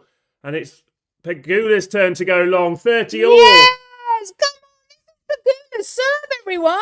Alex, this is the one she's not meant to get. 2 points from this set. If she can win the next point, she'll have a set point. And Joanne Bosch has got his very lucky hat on. I'm always happier when he's got his hat on.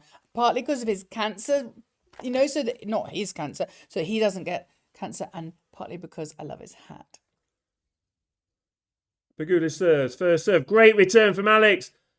Has that gone long? It's gone long. I can tell from Yeah! Pegula. Her body language. So you see the score here, everyone? Set point to Alex Eala. Set point. And our tech doesn't have a set point. Break point. Read it set point. It's the same thing. It is the same it's a thing. massive Come chance. on. Alex has won just 1 out of 4 break points. Can she make it 2 out of 5? Backhand return is good. Pegula goes cross court. Alex goes down the line. Great shot. It's gone wide. Is it? No, it stayed in. No. Oh. It's gone long. Yes! It's gone long. Press the button for the set, baby. Yes. Yes. Woo-hoo! Oh, it was so close to the line, but Pegula's last shot went long, and Alex hit 2 or 3 tremendous shots in that point and deservedly breaks serve and levels the match up at 1 set all. Identical scoreline, 6-4, 4-6 or 4-6, 6-4. Either way, they both won a set. We're now into the final set shootout. It's all on the line. The title is down to this deciding third set. This is absolutely wonderful.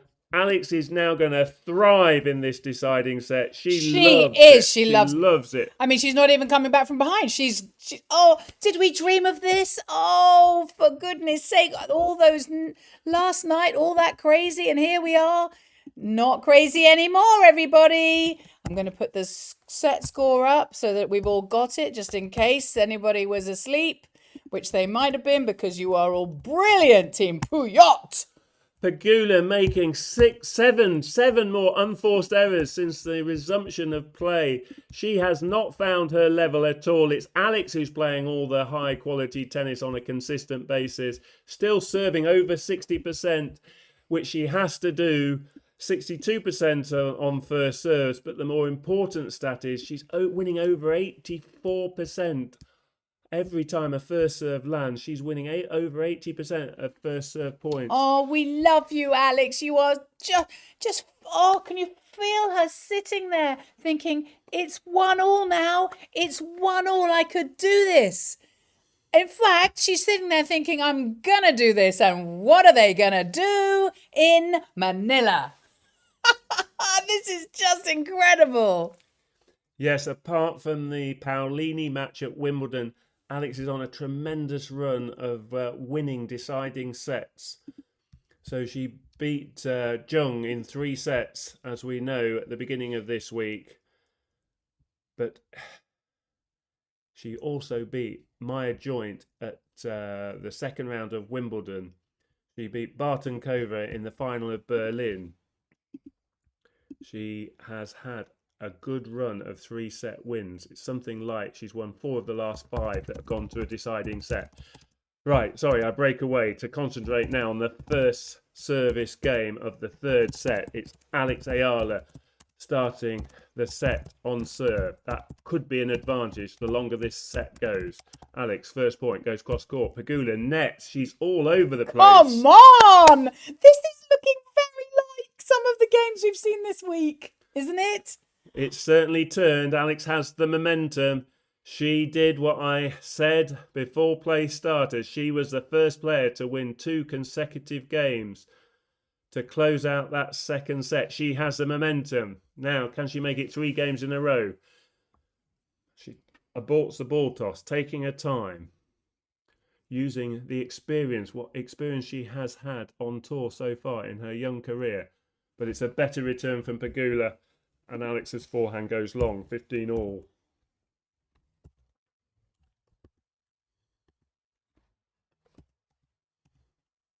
How's everyone's nerves? We're delighted she's in this position into a 3rd set. I'm just asking Alfred Einstein what he thinks, because I know he's here and he's usually the one telling me exactly First serve what's catches a net, so it'll be a second serve. Alex, just trying to get this ball toss in the right position. Pegula looking to attack. Second serve. Onto the Pegula backhand. She comes forward. She's come to the net. Alex is going to try and get to the backhand volley. She does. She goes cross court, but Pegula's picked up the half volley and finds a winner. And that was a good last shot from Pegula. Alex did ever so well to come forward and retrieve that first angled volley from Pegula's forehand side. But in trying to pass Pegula, Pegula read the cross court backhand and was there on the half volley. Can we use some breathing? I don't want any heart attacks on this channel, please. So just some breathing, deep breathe. 15-30. Alex, first serve, goes to the Pegula forehand. And it's a good first serve. It's right into her body. Pegula trying a makeshift forehand. That's how out of position she was. My little demonstration. And the forehand goes beyond the baseline. 30 all.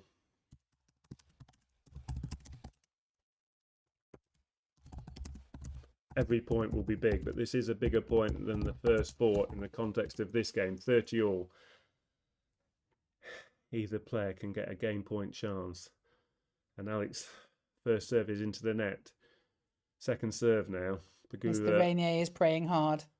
Dancing about. Alex goes to a backhand side. Now she'll get a forehand cross court. Pegula goes into the net. And that's a poor mistake from Pegula in such a big point. And she's not happy with something. She goes to her racket bag. And she's put that racket away. And I'm not surprised. I did talk about, it's funny, isn't it? I talked about how players' conditions, they will be very sensitive to which racket they need to use. And there, Pegula actually demonstrating that. She's changed her racket mid-game. 40-30. Alex, though, will be concentrating on winning this point. It's a good first serve. Now she goes down the line. Great shot. She gets a short forehand. Can she put it away? Yes, yes! Of course! Come on! Baby, this is great. First blood to Alex Eala in this 3rd and final set. In the final of the Washington, D.C., the Mubadala Open in Washington. 500 points to the winner. They've both got 325 points for being in the final. So if your maths is working, that will tell you there's another 175 points up for grabs. But more importantly for Alex Eala would be her first time in the top 20. She would move to 20th in the world rankings. Oh, she's coming back onto the court. Would be huge. This is so exciting. Was it worth waiting up all night last night? No racket, no sleep last night. I'm back here. At the moment, up in the middle of the night again. Alex Eala is the better player. She just needs to keep this going. Come on, Alex. Pegula's turn to serve. It's a good first serve. Alex gets it back. But Pegula Into the net. has missed an unbelievable miss. Like That literally. was a short I could have forehand. got that. I had to take a second look because I couldn't believe she'd missed it, but she has. Her mind is scrambled. This is Osaka-like at the end of the second set in the semi-final. And Osaka mind looked totally scrambled. Pegula seems to be in a similar state at the moment. Love 15.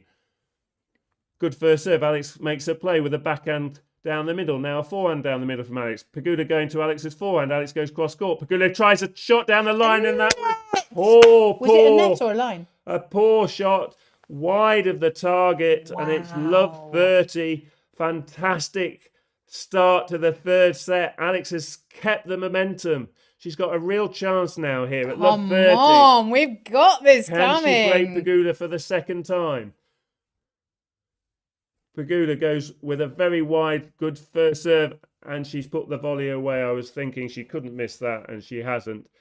And that was courtesy of an excellent wide first serve. And that really swung Alex way outside the tram lines, almost towards the crowd. 15-30, Pegula serves. So Alex's backhand. Alex, good deep return. She comes forward. Now she's got a high forehand to put away, and she does. Fantastic drive volley. 15-40, 2 break points. Come on, we got this, people. This is the power of good support, positive energy, prayers, and love, and lucky ding-dongs. Critical moments in the context of this match. Alex goes cross court. First break point chance, and Pegula has gone long. She's gone long.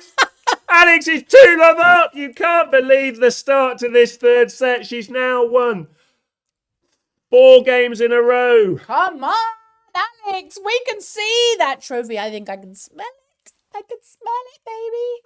Are you relaxed now? You were so stressed about the screens. Bless him. Bless you, my love. Here we go then. Come on. Alex is steamrolling. She's steamrolling Jessica Pegula. Now that's doesn't sound bad, but when I tell you she's a world number 3, that sounds brilliant. She's serving now, 2-love ahead. Hold here, and she'd be halfway to the title. 3 games away. It's a third of a bagel, Howard Chua. It's a third of a bagel. It is. Second serve, first point of this service game is good. Alex going to Pegula's backhand. Now she go to a forehand. Pegula goes cross court. Alex down the line, fierce backhand down the line shot. Now she gets a short forehand. She goes cross court. Pegula goes back to the middle. Alex going cross to the... Done. I'm running out of words.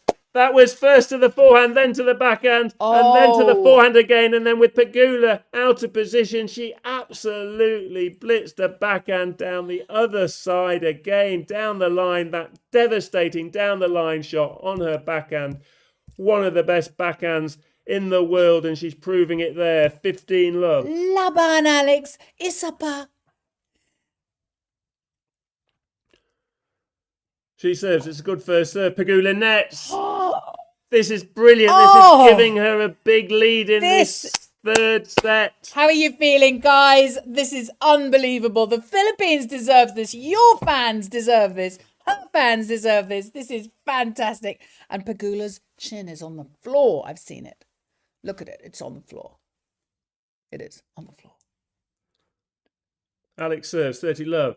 Another first serve into court. Now she goes cross court. Pegula on the run. She goes cross court with a backhand. Alex goes back to her backhand.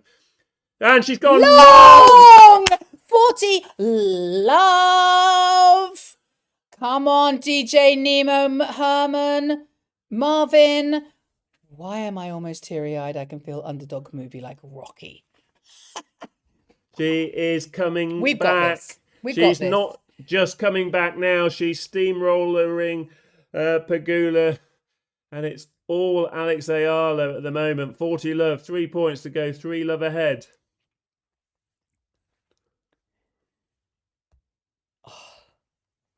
Welcome. Oh, baking a bagel. They're baking bagels in the chat. Second serve. Pegula's backhand. And that's... What happened? It looks like it went in the net. No, it's a good shot just on the line. It was a Oh. good cross-court winner, to be fair. Okay. I wasn't sure, but Yeah, they were just going to their towel box. Okay, Seal Down's nerves is gone. We've got to pray for this one last shot. Okay, one last point. Let's give her it before we don't want any of that Ampalaya juice right Alex now. still with 2 chances to go. 3 love ahead. Come on, Alex. She's 40-15 up. First serve. Great first serve. Pegula gets it back. Cross court. Alex goes long. Okay. There's a chance. There's a chance for this. It's 40-30. This time. This is like the final round in a Rocky movie. It is. It's been like more than 24 hours right now. Oh, goodness sake. Eala Express. Eala, amazing tennis. And welcome to all our new subscribers. Thank you so much for joining us. This would be a good point for Alex to win. She serves. First serve to Pegula's backhand. Now she goes down the line with a forehand. Pegula goes cross court. Alex goes cross court. Pegula slices her forehand. Alex goes down the line with a backhand. Now she goes back down the middle. Pegula goes down the middle. Alex goes down the middle. She's not giving an inch here. And she's won the point! Of course she's not giving an inch. Come on! 3 love! Come on, she says. Come on, she's got this. Easter pass. She is flying at the moment. 5 games in a row. Brilliant. The ice goes into her hand as she sits down at the changeover of ends. And she's just trying to stay in the present. This is so difficult for the young player. Her mind, she is trying ever so much to stay in the present, to play 1 point at a time. She knows she mustn't let her head get ahead of herself in the context of this match. She's trying to remember all the things. Cyber Lemmings, please stop putting the score in the chat. She has been taught from Joanne Bosch for this very moment. And now she's got to do what she's been doing all her life. Just focus on the ball, play 1 shot at a time. And I am feeling more and more confident game by game. And the crowd is just waving their flags. Yes, absolutely. I'm going to learn the Filipino national anthem for the next match. For when we go to Toronto. I should have learned it for today, shouldn't I? Apologies for that. You can all sing it, okay? I can smell bagel, they're saying. I can smell bagel. I know that you've got the bakery, the oven on. And thank you for so many of you supporting us and being here. I know we had a little bit of a technical shift earlier on, but we're back. We're sorted. And we're excited, super excited to see our girl with her humble grace and her gratefulness and her wondrous tennis and her tennis IQ and just the brilliantness of our girl. And look at her, she's calm. It's like she's coming out of school for a quick knock up with a pal as she wanders back to the stadium court to receive serve from Pegula. Right. Pegula's had a minute to try and get her head together. Let's see how she's coping now as she serves love 3. First serve goes long.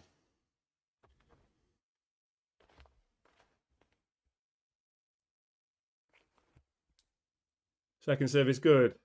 Alex catching the net with her return. First point to Pegula, who is trying desperately to get some kind of footing into this third set. Alex just needs to keep doing what she's been doing. Stay brave. Play the shots by instinct. And she does find a good return. And Pegula pulls her forehand. And that's a technical weakness there, really. Rocking back. And the racket head coming through. Technical weakness? Good. Pulling the shot into the tram lines. 15 all. First serve. Just long. Second serve. Alex moves forward. Can she break again? Yes, she can. Second serve is good.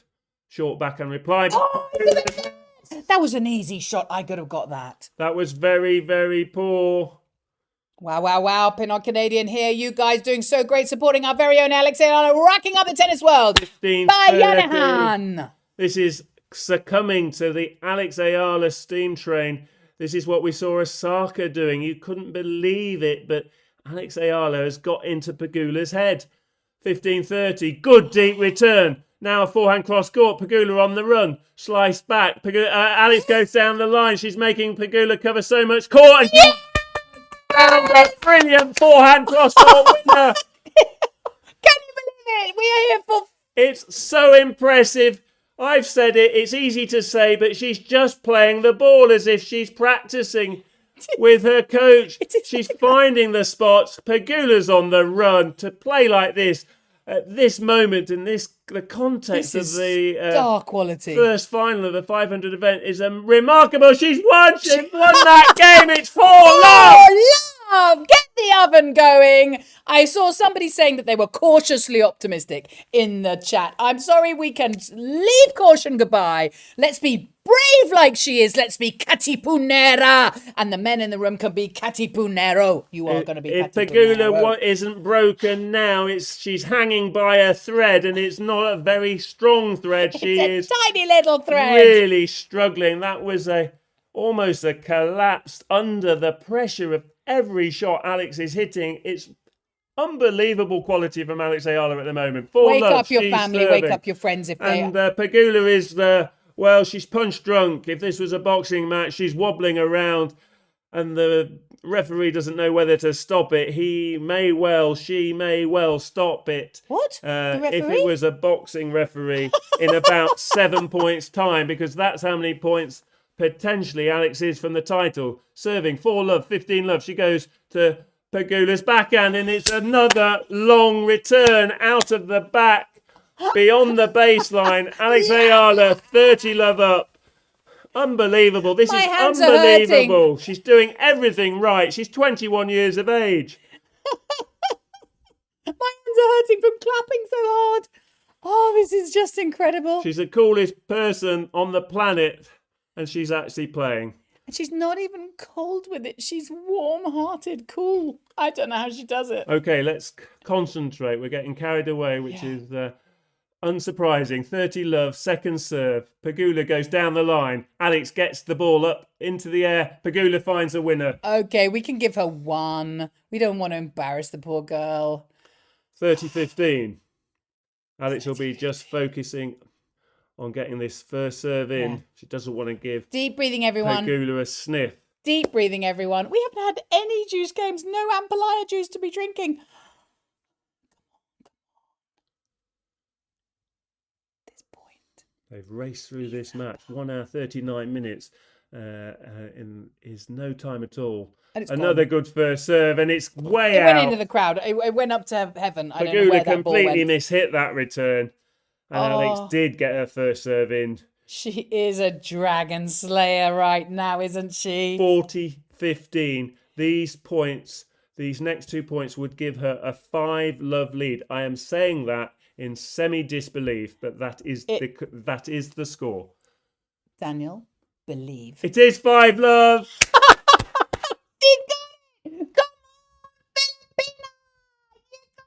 Yes.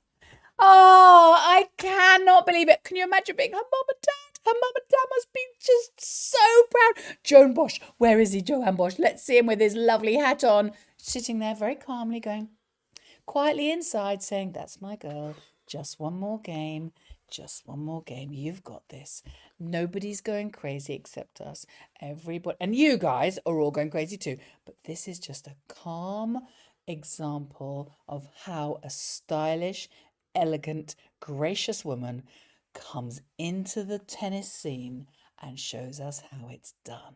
Pegula doesn't know what's hit her. She sat there in total shock, and I wouldn't use that word shock. She is. She's muttering to herself, but the reality is, Jessica, I'm afraid from your point of view, you've come out 6-4 ahead, 1-2 in the second set, and I'm afraid you've won just 3 games since the resumption, because Alex Eala has blitzed you. You have been completely blitzed since the resumption. Alex has won 10 games and you've won 3. No wonder you're in shock. Guys, just let's... 1 game from victory. Let's help her out here, because we don't want to get... Just in case, let's pray that this is going Alex's way. We're going to keep her strong. We're going to keep them both safe, because we don't want to just a little bit... I wouldn't like to get too ahead of ourselves. Can we dare? Can we just pray? Okay, so Alex, 4 points from the title. She'll have to try and just play this game as if it's any other match. She does. I'm sure she will. First point underway. She goes cross court with a forehand. Pegula's gone long. Was it? Because even if it wasn't long, it was a great down the... She's not making any mistakes, Alex Eala. She's as near to invincible as you can possibly be in the context of professional tennis at the moment. Oh, I can smell Pegula, that love trophy. 15. And she's gone long. The bakery, the oven must be all at the perfect temperature. Pegula, second serve is good, but Alex, great return down the line. Cross court, what a backhand that is. Now she'll attack with a forehand. Goal! Yes! Wow! Oh, I say that's a tribute to Dan Maskell, the commentator from the 20th century in Great Britain. That was a fantastic backhand. She's pulling Pegula from one side of the court to the other, and Pegula's given up, going to the other side now. Joanne Bosch is sitting Love back. 30, good first serve, but no surprise. Alex gets a forehand return deep. Now Pegula goes cross court. Alex slows the pace down. She's mixing it up. Now she goes to Pegula's forehand. We have match point, ladies and gentlemen. 3 match points. This has been an execution in terms of tennis. I used to say kill or be killed, but this is more than that. She's absolutely thrashed Pegula. Slay or be slayed. In this second half of the match. Monday madness for me. I cannot believe how well she's playing, but it's brilliant, beautiful sight. Here we go. 3 match points. History in the making. Cross-court return. Pegula goes cross-court, and it's into the net. Oh, okay, that's her first mistake in weeks, Deep as far as breath, I'm concerned. everyone. 15-40. Small prayer. Deep breath. 2 more match points. Okay. Thank you, Jesus. What did the umpire say? Alex, so cool. This She's is taking her history. time. She's actually making Jessica Pegula wait. Wow. History in the making, everyone. Let's watch this. 15-40. First serve goes long. Alex, can she do it with a winner? 15-40. Here we go. Second serve is good. Alex, cross-court backhand. Pegula down the middle of the court. Alex goes cross-court. Pegula goes cross-court. Alex back cross-court. Pegula's... Alex is on her knees. She's won the title. The WTA 500 title in Washington. She is the champion. Oh, can you believe it? She's now world ranked number 20 in the world. A hug with Pegula at the net. She's a nice opponent. Fair play to her. She hugs Alex, but Alex is in tears. I'll soon be in tears. Katie's in tears. She's delighted. What a fabulous She's doing this. fabulous match. She's absolutely outclassed the world number 3. There were only 2 players in the world's top 10 who came to Washington. Alex Eala beats Svitolina in the quarterfinal, and she's defeated Pegula, the world number 3, in the final. I said, where was Sabalenka? Where was Rybakina? They're already in Toronto, but they do not want Alex Eala coming to Toronto in this form. A hug with Joanne Bosch that lasts a long time there. Fabulous. Katie, have you got any words? Did you see her? Did you see her hugging Joanne Bosch? That was a real... I think she just needed to have a few moments without cameras, and she just snuggled into his shoulder, and I think there was probably a couple of tears. And he was saying, "You got this." Well, she has got it. She has got it. And she's got to go straight out for the interview. Bless her. I don't know how she manages it. She was already the first thing she did. She was on her knees. And I think is she on her phone She's to on her the phone, mum messaging and her dad? parent. Oh, Fabulous performance. Well, guys. That's the best tennis I've seen in a long time. Yes, people have won Grand Slams. Andreeva won the French Open final against Helinska.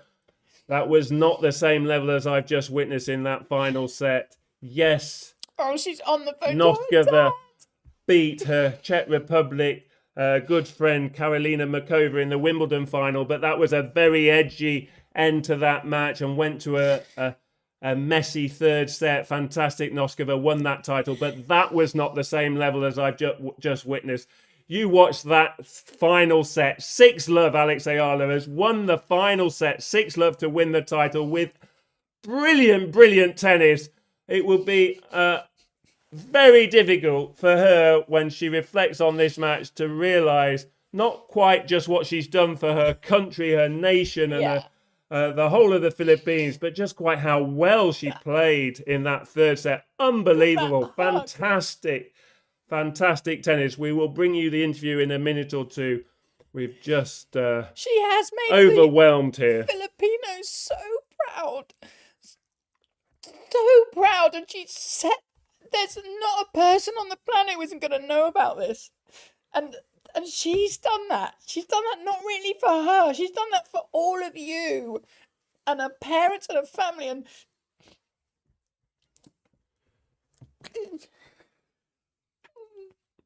I'm so happy for her.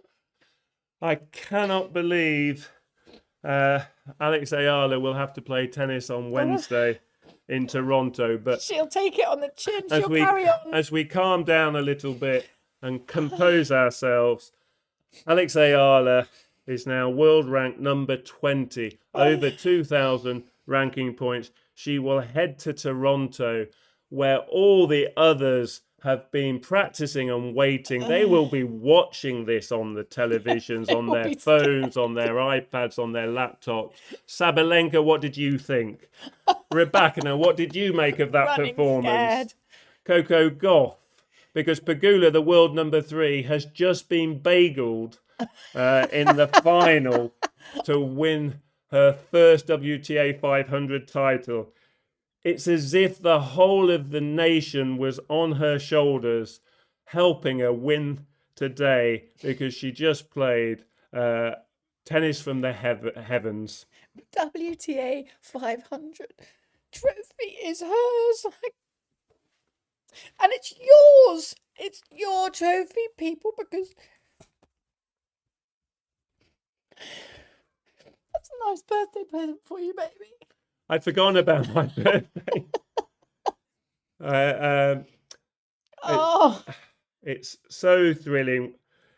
The young players, and I'll include one of her best mates, who I'm sure will be messaging as well, have already messaged. Eva Jovic not playing this week. She's had a few injury niggles. She's playing in Toronto. I'm sure her best, one of her besties, as she refers to her, will have messaged. But the youngsters have been coming all season, and they are right in the hunt for all these big titles. And Alex Eala has joined them. Absolutely magnificent. But she's just 3 or 4 spots behind Eva Jovic in the world rankings. There's Mira Andreeva, as I said, Vicky Mboko, as I've said. These young players, Coco Gauff has been there for a while, but there are 5 players. She's within the top 20. In the top 20 who are all now a threat for the big titles. I don't expect Alex Eala to go to Toronto and win the title. This has been a massive week. But when she gets her breath back, every time she goes on court now, she will have a ton of belief to take on these top players. Right. Interview. Sorry, we've been talking, but we're now going to bring you the interview with the champion.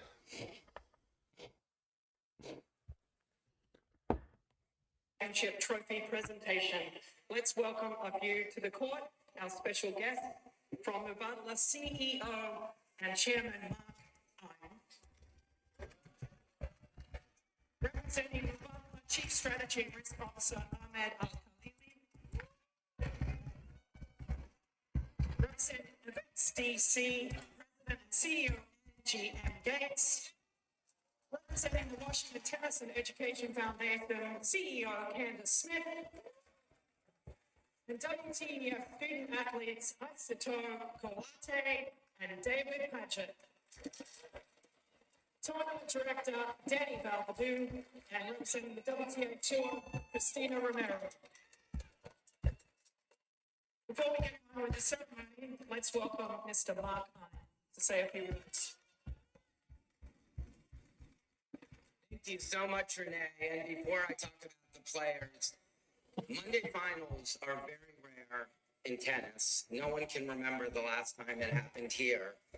Honestly, we had no idea what to expect, and you guys blew us away by how you showed up today.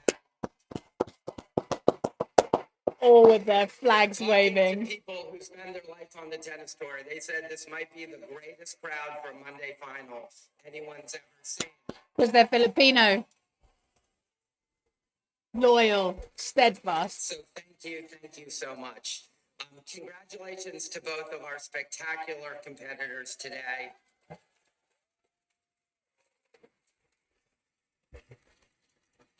To start, Jessica, you won your first title here in 2019, the first year we took it over.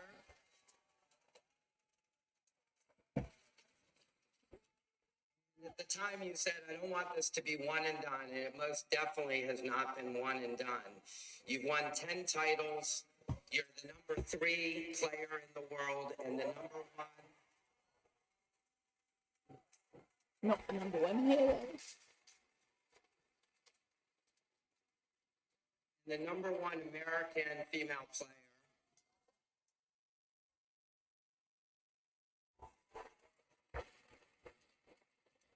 And you're really just one of the best and brightest and most thoughtful players on tour. So Jess, thank you for just being you.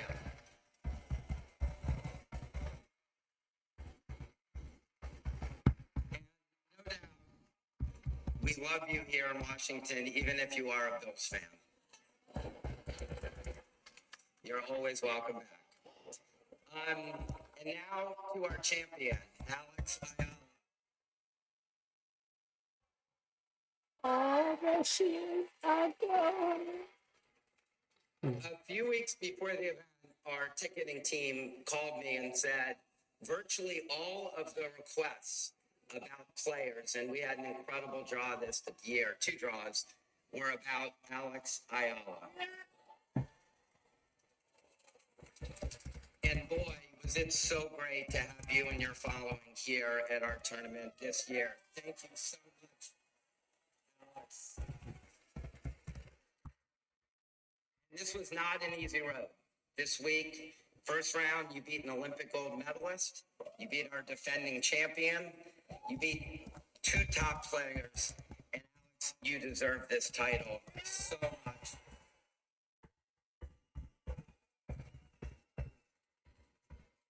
I know earlier this week you were wearing a Nike t-shirt with a Filipino expression that translated said, once it grows, it can't stop. Yeah. And you are growing right here before all of our eyes, and I know you can't be stopped.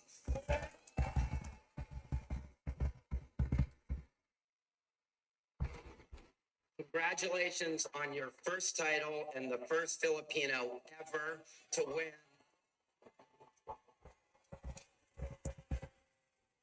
Oh.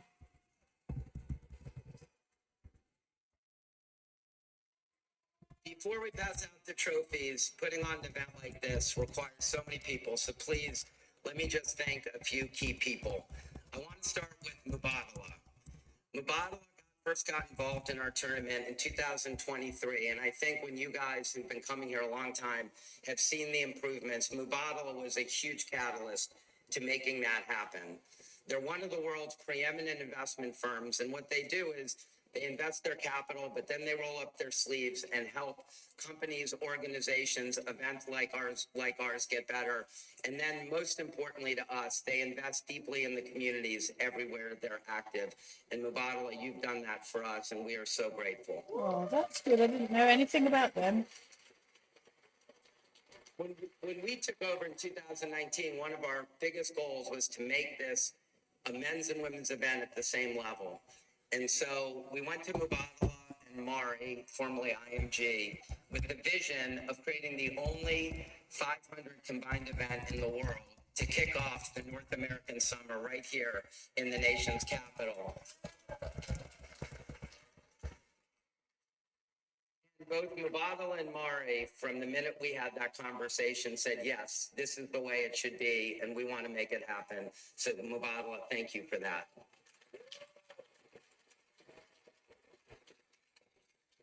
Last thing about Mubadala I want to say, and a lot of you see what they do around the courts, is what they're doing in our community. They've become one of the largest supporters of the Washington Tennis and Education Foundation. They run exchange programs where kids from Washington go to Abu Dhabi and vice versa. And for everything you see out here, there's a ton more going on behind the scenes with your investment. So thank you so much, Mubadala. Let's hear it for them. Speaking of WTF, we are blessed to have one of the greatest after-school programs in the world that combines tennis and education for kids in our city. 700 kids get tuition-free after-school programs because of the WTF. Our goal is to make it 1,000, and with all of the support from this tournament, where you have been the primary beneficiary, we're going to get there very, very quickly. WTF, thank you so much. Speaking of the improvements around the site, I think all of you are seeing every year how this gets better and better. And, you know, there aren't many things people in Washington agree on, but I do think everyone in Washington agrees that this facility could be so much more for everyone in our community 52 weeks of the year. And to that end, I really want to thank the National Park Service, who hosts us here in the beautiful Rock Creek Park, the Department of Interior, led by Secretary Doug Burgum, his whole team. They came out and they have seen how much you guys love this tournament, love this facility, and are all committed to making sure that it provides the benefits it should to everyone throughout the year. I also want to thank the leadership of our city, Mayor Muriel Bowser, for her 12 years of leadership.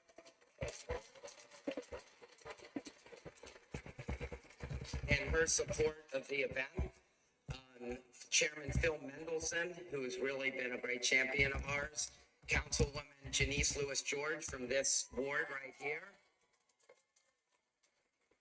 And all of our colleagues, we're really grateful for all the support that you're giving us. Of course, when it comes to the city, we have to call out the great Angie Gates from Events DC. Angie, we love you and we appreciate you. WTA, Christina, thank you so much for all that you do. You know, and then lastly, transforming this facility with so much temporary infrastructure is truly a Herculean task.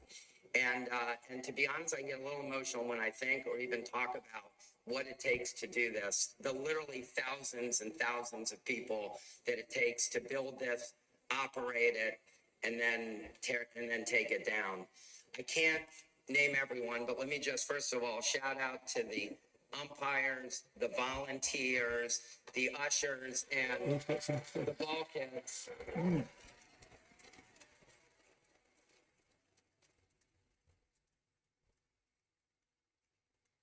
And our leadership team throughout the year, Kevin Wynn, Ali Andreessen, Danny, Grant, Elise Wardell, Rod O'Connor.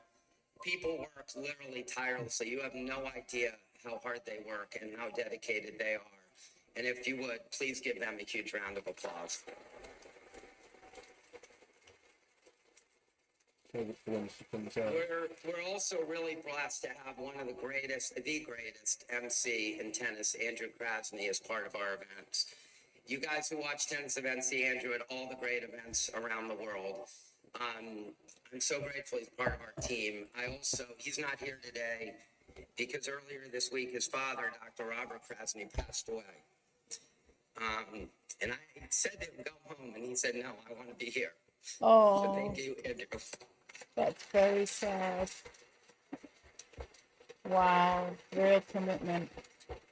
Okay, and last and most importantly, you guys are fans. You are unbelievable. You are, guys, you are. Maybe that does it well. Thanks to Yeah. you, we've sold out 70 straight sessions since 2019.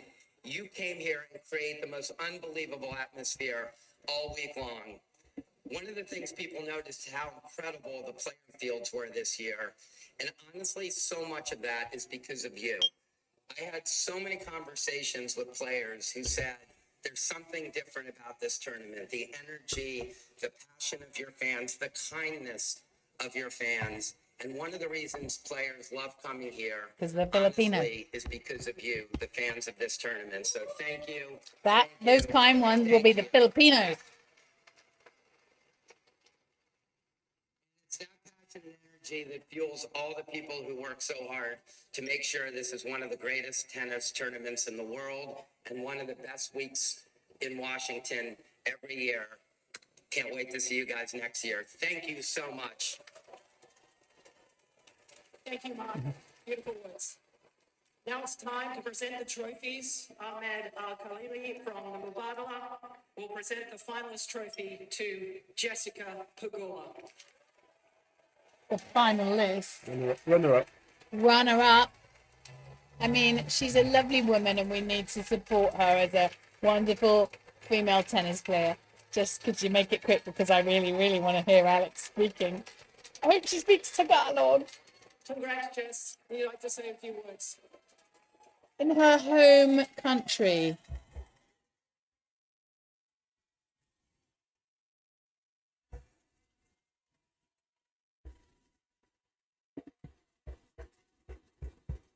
Thank you, everyone.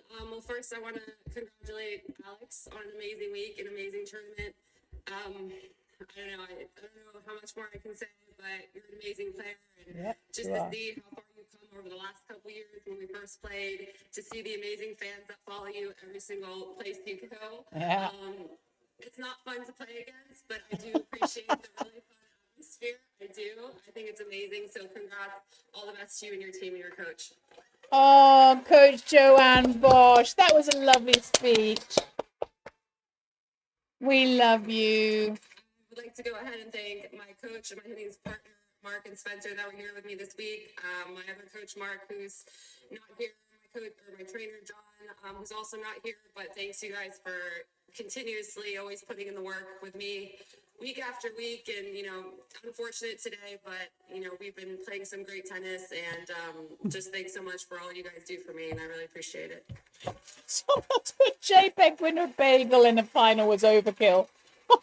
You guys are so funny. I'd like to thank Mubadala for putting on this event, also along with Mark, Danny, Christina, everyone else that helped. I've seen you guys, most of you guys, since I first won this title here in 2019, and I love coming back and seeing the same volunteers, the same locker room attendants, the same people in dining. But a different it's the winner. Same people, and you guys remember me from when I first came here, so I always have the best feeling coming back. It always feels super special, and so much has happened, obviously, since the last time I won this title, and it still feels just as special coming back here. So everyone on the ground, all the volunteers are amazing. You guys are so friendly, so nice. The security, the ball kids, everybody that helps put this on. And I know it was not an easy feat to move this final to a Monday final.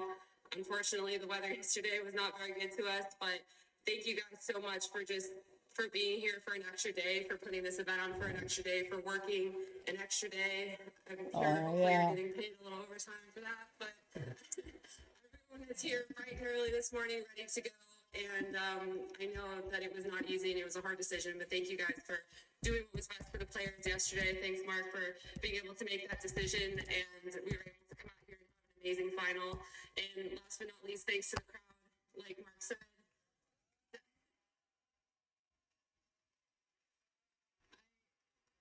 I can definitely confirm, probably for a Monday final, this is the best Monday final crowd I've seen. Oh, she is a great example of Took off female work. tennis. I won't tell them where you guys were, but it's amazing that you guys showed up, and again, even to all the Filipino fans that came out and supported. Yeah. Oh, very gracious. You guys are still helping grow tennis around the world, and Yes. I appreciate that. Being Yes. a female athlete, being in tennis, we love to see that grow. So thanks so much, everyone. Well done, gracious lady. Very good sport. What a week you've had once again here in Washington, D.C. Ahmed Al-Khalili, once again from Mubadala, will present the 2026 Champions Trophy to Alex Eala.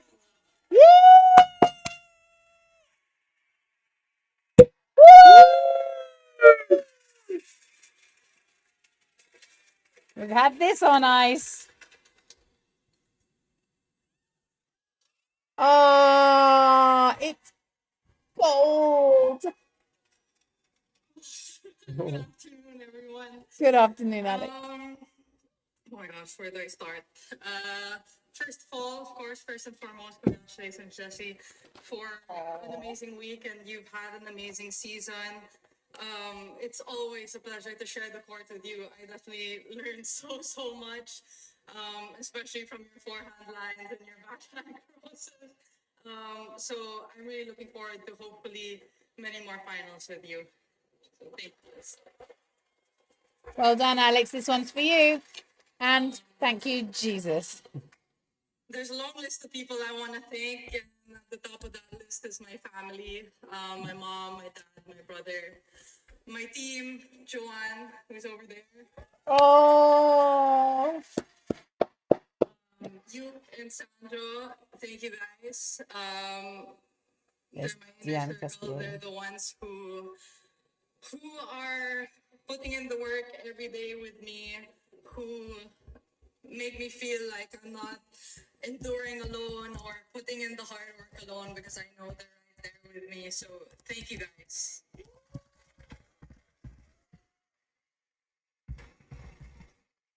I want to thank the medical staff here and the WTA medical staff and the tournament medical staff for helping me throughout the week. I want to thank the tournament, Mark, and the sponsors, Mubadala, for such an accommodating week, an amazing tournament. And moving the final to Monday was no easy feat, but super memorable. So congratulations on a great tournament.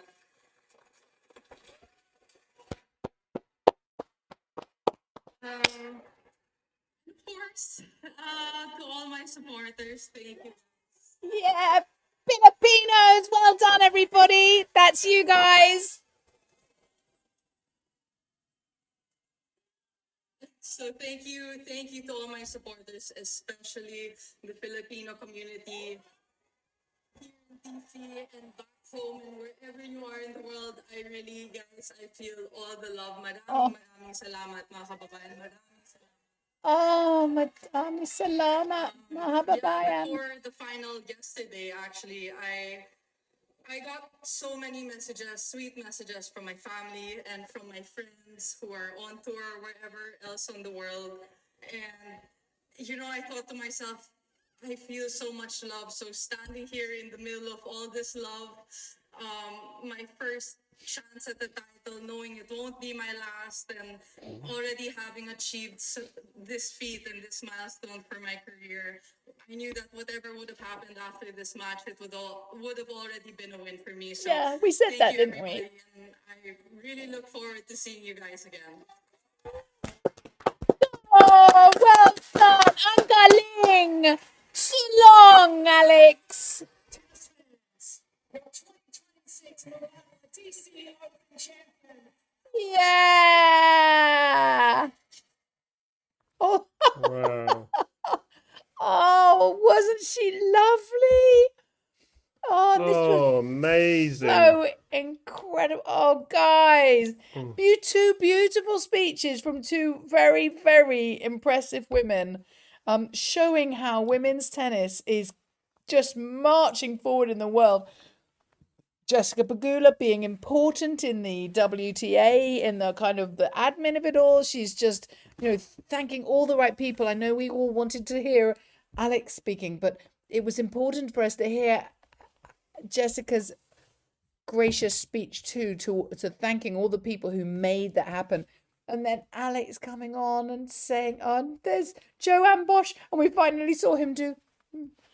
Did you see him? He said they were all. The camera goes over. She says, "Well done, thank you," and he goes. That was the extent. Oh, he is just a darling man who completely loves his Alex, in exactly the way that helps her and encourages her, and her parents who aren't there. I think she got her phone, didn't she? And she must have immediately called her dad and her mom, and they must be so thrilled, but also mature enough to say, "You go for it, lady. You've got this. You've got this, baby girl. Joanne will look after you. The tour will look after you, and your inner strength will get you through this to the end." as the winner, bring the trophy home. Unbelievable match, unbelievable presentation, and Alex Eala Cheers, Alex. speaking so well after all the excitement of winning her first title. It's just, you run out of I can't even say it. Superlatives. You've run out of those, you've run out of words. So I'm going to concentrate on just celebrating the quality of tennis, which I will obviously do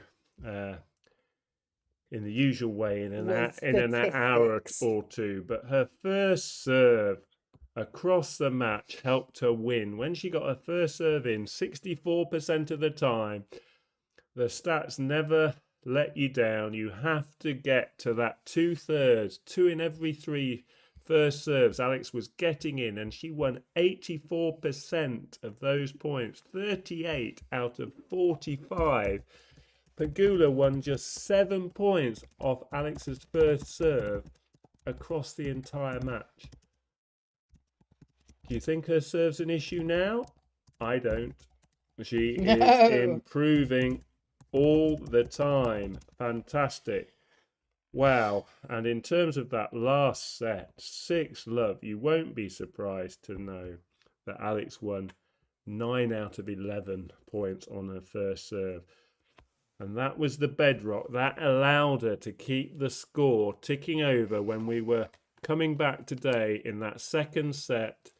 She held her serve comfortably, and it was the pressure that she built on Pegula, who, once she finally succumbed and Alex won 2 games in a row, she had all the momentum and she didn't lose another game. Unbelievable. Well, you keep on saying unbelievable, and you know what? I'm going to say believable.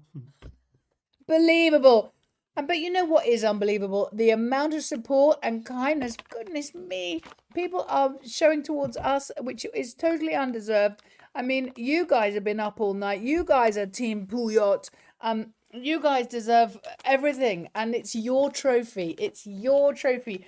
I would love if you will allow us to try and come and see it when we go to Manila in January. I think it will be on display there, and I would love, absolutely be deeply moved if we could see that when we get to Manila. But thank you so much for the support you've given us. The chat is wonderful, and the people doing super chats and all sorts of things, and the subscribers, honestly, because we are almost touching 15,000 subscribers. It is unbelievable. And that just makes us feel so supported by you guys. And it also, I think the computer wizardry of YouTube seems to, the more you subscribe, the more people see us. And I'm really very, very grateful for that, because it just means that we can share the word, and we can all have a bigger prayer army.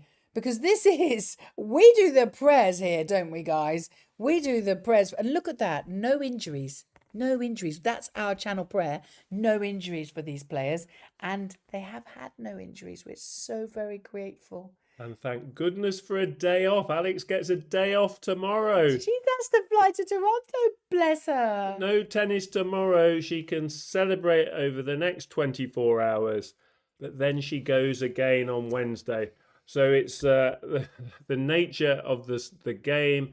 Alex continuing to make us proud in Toronto from Wednesday, but at least she gets a full day to celebrate. And as she said in her speech, all her friends on tour, as well as her family, will be flooding lines of communication congratulating her. Oh, What a week in Washington. What a week in Washington. And Washington, don't forget, is JPEG's actual home. I mean, not Washington itself, but she's on her home ground.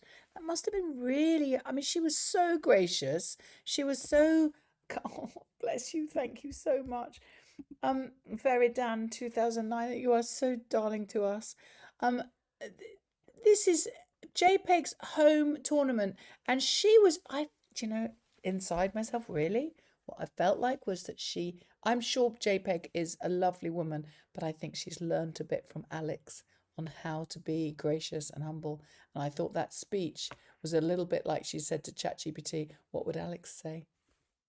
Maybe that's just me, but and it's a far cry from I'd like to thank myself. Who does that?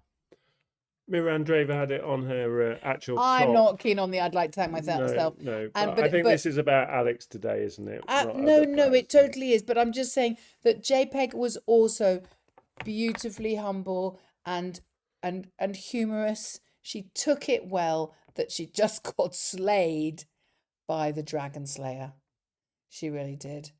And that's why God made it rain last night for Alex to have a good rest for today's win. Nia Wilson, I prayed a lot for her ban for the Philippines. My intuition, I was strong that Alex will win the final. Erica Ryland girl, did you misspell Arena's name?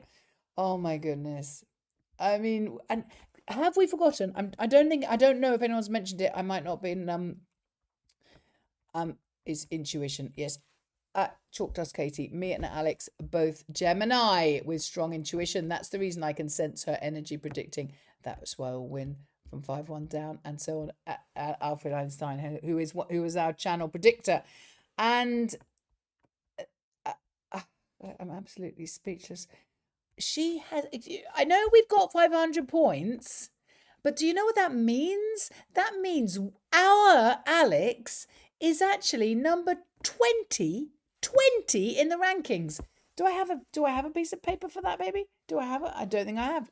I have to go up and put on the live rankings and put it over. Shall I do that? Because number 20, when Dan and I started commentating on Alex and supporting her, it was back in January where we were really impressed, and so were you, that she had got into the top 50, the first Filipino player to be in the top 50 in tennis.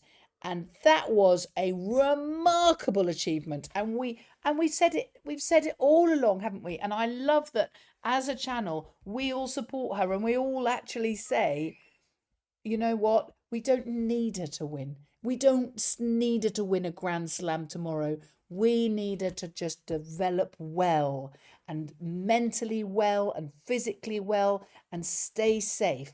And she is doing that and more. And so we actually said beginning of yesterday as well, we said she's a winner. And I think she said this in her speech. She said, I've won today. I'm happy. I've achieved well today this week, regardless of what actually happens as the result. And there we are with the result. And we all know what the result is. We all know now. Was it worth waking up for, Team Pouliot? Was it? Because, yeah, Jose Leo Cuba. Yes, you're absolutely right. Ranking number 20. I'm going to ask Dan to send me the picture so that I can get it up on the screen. Our Katipunera is WTA ranked number 20. Can you just let that settle in? Are you all breathing well? Are your heart rates, how are you going now? Because we always have this, don't we? We have the boom, boom, boom, boom, boom, and we're all think we're actually going to have a heart attack. And then she wins, and then it gets more so, and then it's the blood pressure, and then it's the popping of the champagne, and then we calm down a bit, and here we are. I know, 14.9 thousand subscribers. Thank you for noticing. And here we are and we're nearly 15,000. We were really, we don't hit any targets anymore. We don't even set targets anymore for now. But we tried to get to 10,000 before Wimbledon started, and we got 10,000 by God's grace on the morning of Wimbledon, just before it opened. And that was incredible. And now we honestly don't know what to think, because we are from Wimbledon started at the end of June, and here we are at the beginning of August, not even 5 weeks later, and we've very close to 15,000. Now then, Dan, you're going to have to chat with the Chalk Dusters, because he's just sent me the WTA picture of the rankings, and I want to put it up for you.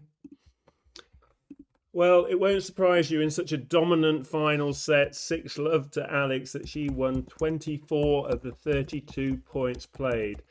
But I use words like remarkable and unbelievable quite simply because you just don't do that. People do not do that. If you go back through the history books of the professional tour, the WTA tour, since Billie Jean King's turned the women's game into a professional outfit in the early 70s, the women's game has just come on in leaps and bounds, but you will not find a young player winning their first main tour title at 500 level who wins a final set 6-love with such dominant play.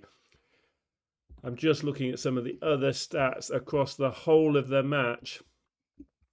They played 141 points, but with the help of that dominant 6-love final set, Alex won 80 of the 141 points played. She won 57% of the points played. Pegula was down at 43%. And really, it was from 4-all in the second set that Alex basically did what she did to Jung in round 1. She finished the week by doing it to Pegula. She was a 6-4, 4-all with Jung, and she won 8 of the last 9 games. Today, she didn't even let Pegula have a solitary game. She didn't win 8 of 9 games. She won the last 8 games. 4-6, 6-4, 6-love. And she did everything right. You can look at her service stats. You can look at her return stats. You can look at her breakpoint conversion stats. Unsurprisingly, she was the dominant player. And this is so exciting for the future as we look at the rankings there. Katie's got the latest rankings. She's gone from 28th at the beginning of the week to number 20. And this has some subtle benefits that will be in time for the US Open. So don't worry about Toronto. Don't worry about Cincinnati. She will be seeded at those events. But at the US Open, the seedings will reflect this ranking. So she will be seeded so that in the third round, potentially at the US Open, she will now avoid the top 8 players. This week in Toronto, the next event, third round, if the seeds get through, Alex being seeded 25 in Toronto will meet a top 8 player, and it's Noskova. It's Linda Noskova. So that's a mouth-watering potential matchup at the end of this week if both players win their first matches. But at the US Open, Alex won't play a player in the top 8 in round 3 because now she's ranked higher than 25. She will play. She will be seeded to meet a player ranked between 9 and 16. So that's a potential benefit because it means she'll avoid Noskova, who's probably one of the only players Alex would probably rather avoid at the moment because everyone else she is blitzing. So just talk a little bit more as Katie's sort of catching up. Alex there, 2,106 points. It's such a big cushion now. I mean, it's miles ahead. You know, going into Wimbledon, we were looking at, will she be seeded in the top 32 in the world, given the odd player who was unfortunately injured. But she did so well on the grass that she was comfortably seeded. But look at the gap in terms of points now, not even looking over her shoulder because she's miles clear in terms of points. It's something like 800 points clear of those ranked 31, 30 in the world. So as I knew Alex was going to rise up the rankings, I didn't know she was going to rise up quite so quickly. But, we really did not do we it. said Alex would be seeded securely for the big events for quite some time in the future, but now she'll be securely seeded at all the Grand Slams right through to this time next year. with all those points. The 440 is simply because she's won 500 points, but her points from Washington obviously go into her counting events, and they have to be have to replace a tournament that she's already counted. So Linz has gone from April, where she got 60 points, and it's the net difference. 500 subtract 60 is why she's gained 440 points in total. Ah, Hugo, what are you saying? Mark Riviera, I missed that comment. What did you say, Mark Riviera? What did you say? I'm looking through. What did you say that? Oh, I missed something. I'm so sorry. It's difficult for me to catch absolutely everything that people say. What did he say? Where are you? Hugo, what did Mark Riviera say? Need the Brit flag too. Oh, that is so sweet. They want the British flag as well up there. Oh, Oh, that is really kind. And we will, Mark Riviera, jump for joy, sing his praises, lift your worries unto the Lord. Well, yeah, that's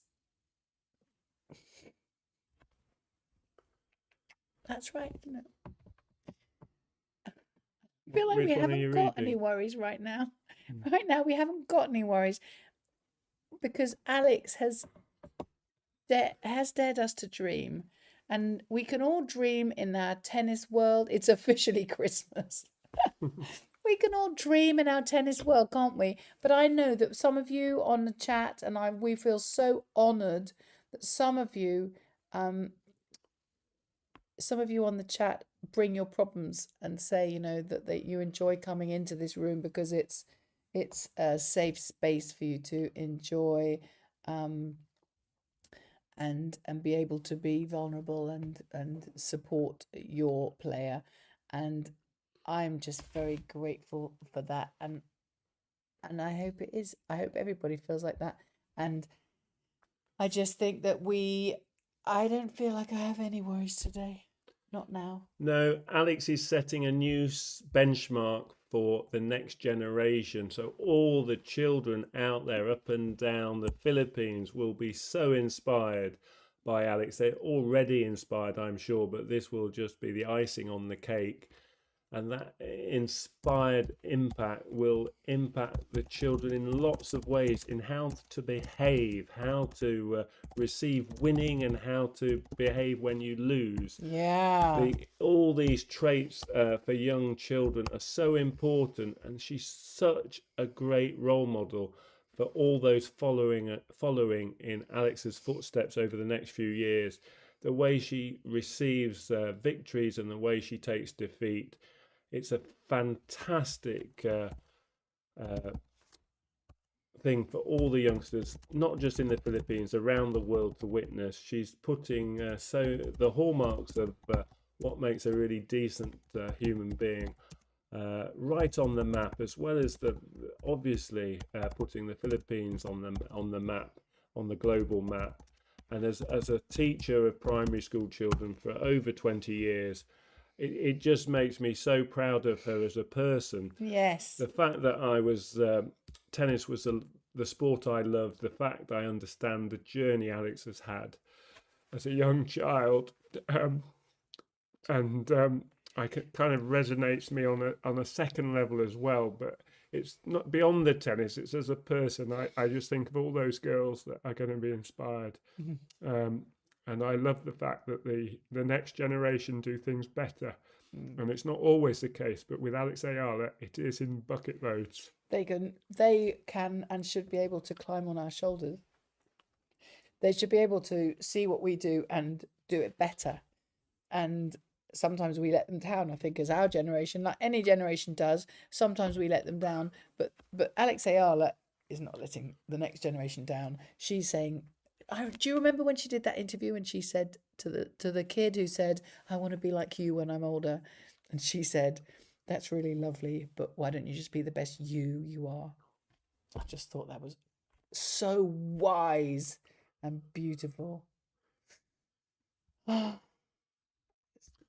Wow, have you shed some tears where you are? Who is cutting the onions? Yes, we're cutting the onions here. But it's okay. We're all together in our safe space. In our there's probably a little bit of the lovely, beautiful champagne which Ayala, Alex, our girl, allowed us to enjoy. And Joanne Bosch, I think I'm a little bit obsessed with him actually. He's Oh, so proud of her. It's yeah, he is. He's so. It's like the father's love. The look you see. But it's a calm, excellent parenting, but not parenting, coaching. He's so impressed. He loves her. He's impressed with her. I mean, also, she is probably, I'm assuming, the very best player he has ever coached, and he is not a young man, so he is he is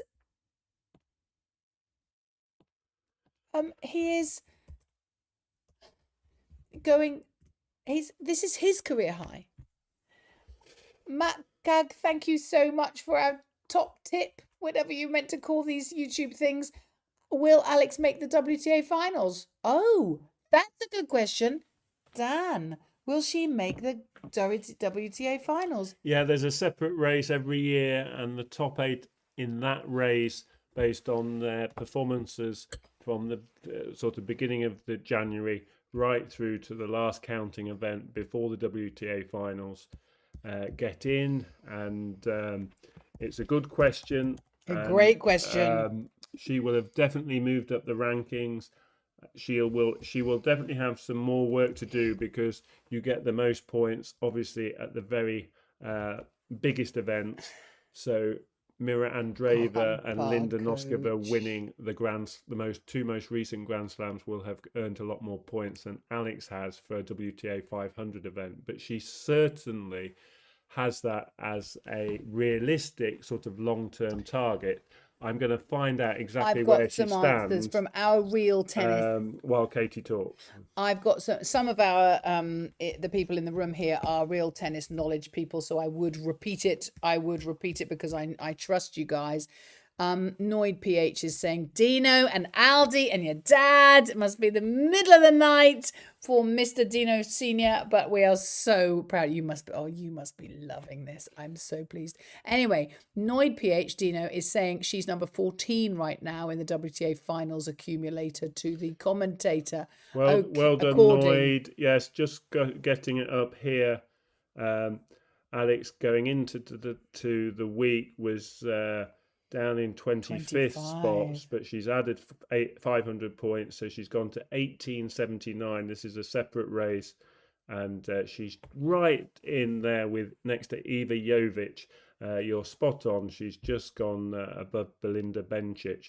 So in terms of the top 8, which is the crucial marker, it's Coco Gauff who's actually in the last spot at the moment, in 8th spot. She's got 3,484 points.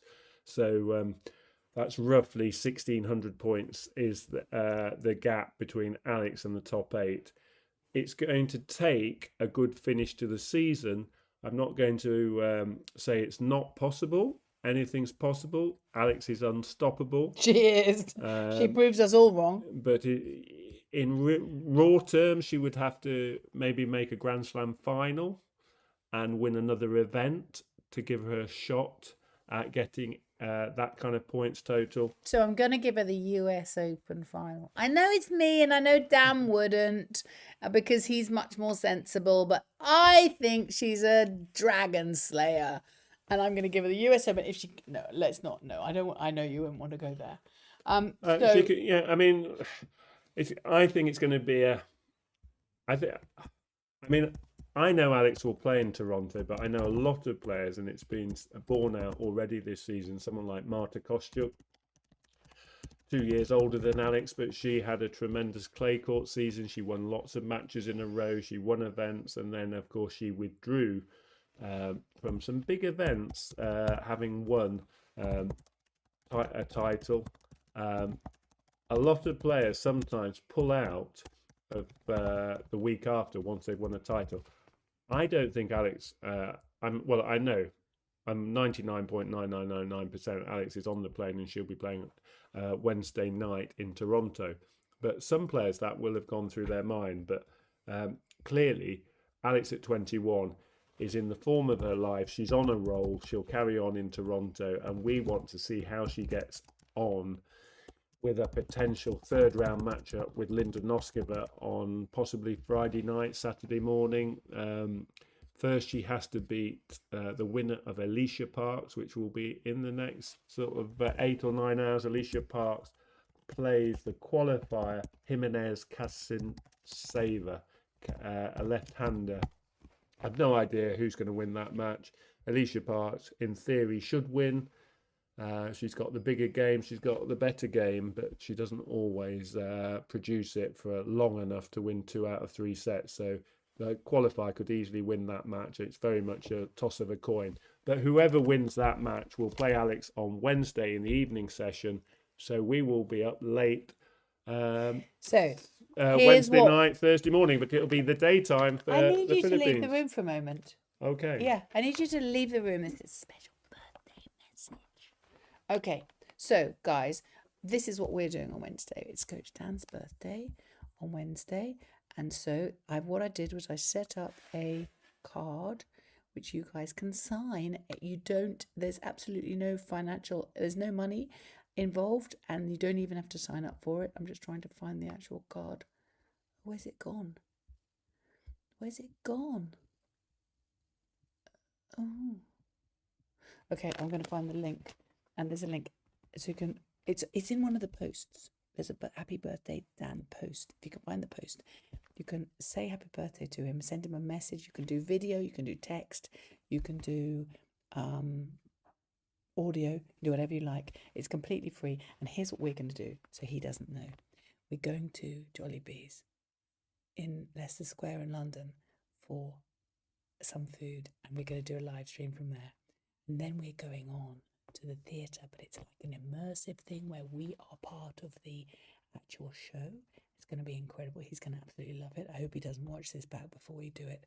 But that's his birthday present.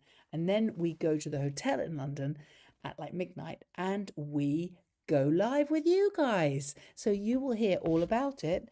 And I'm just trying to find, I'm going to try and find that image of the link. Oh, you know what I'm like at this stuff. Where is it? There's a link for, that's Dan playing tennis. I'm going to find it. I'm going to get it. I tell you what, I'll find it. I'll find the link on YouTube, and then I'll put the link on here. Because it was in a post a little while ago, and I can go and find that. And then I can call Dan back when he's at his. Hopefully he didn't look at it. Oh, there we go. I can hopefully. There we go. I wonder if I can copy that. Copy, save image as. There we go. Dan B-Day.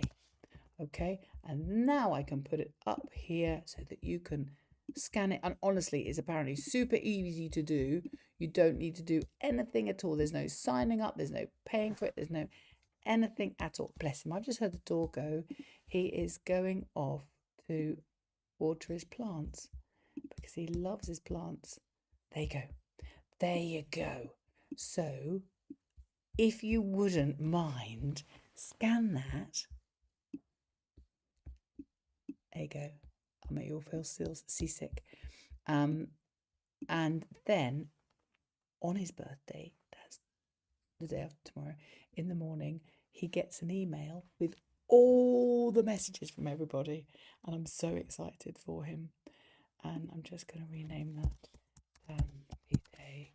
He'll never see it because he doesn't really look at this computer. Okay, that's that. I think he's gone now. Are you back? You can come back in now. Okay, you can come back. There you go. There you go. So he's back.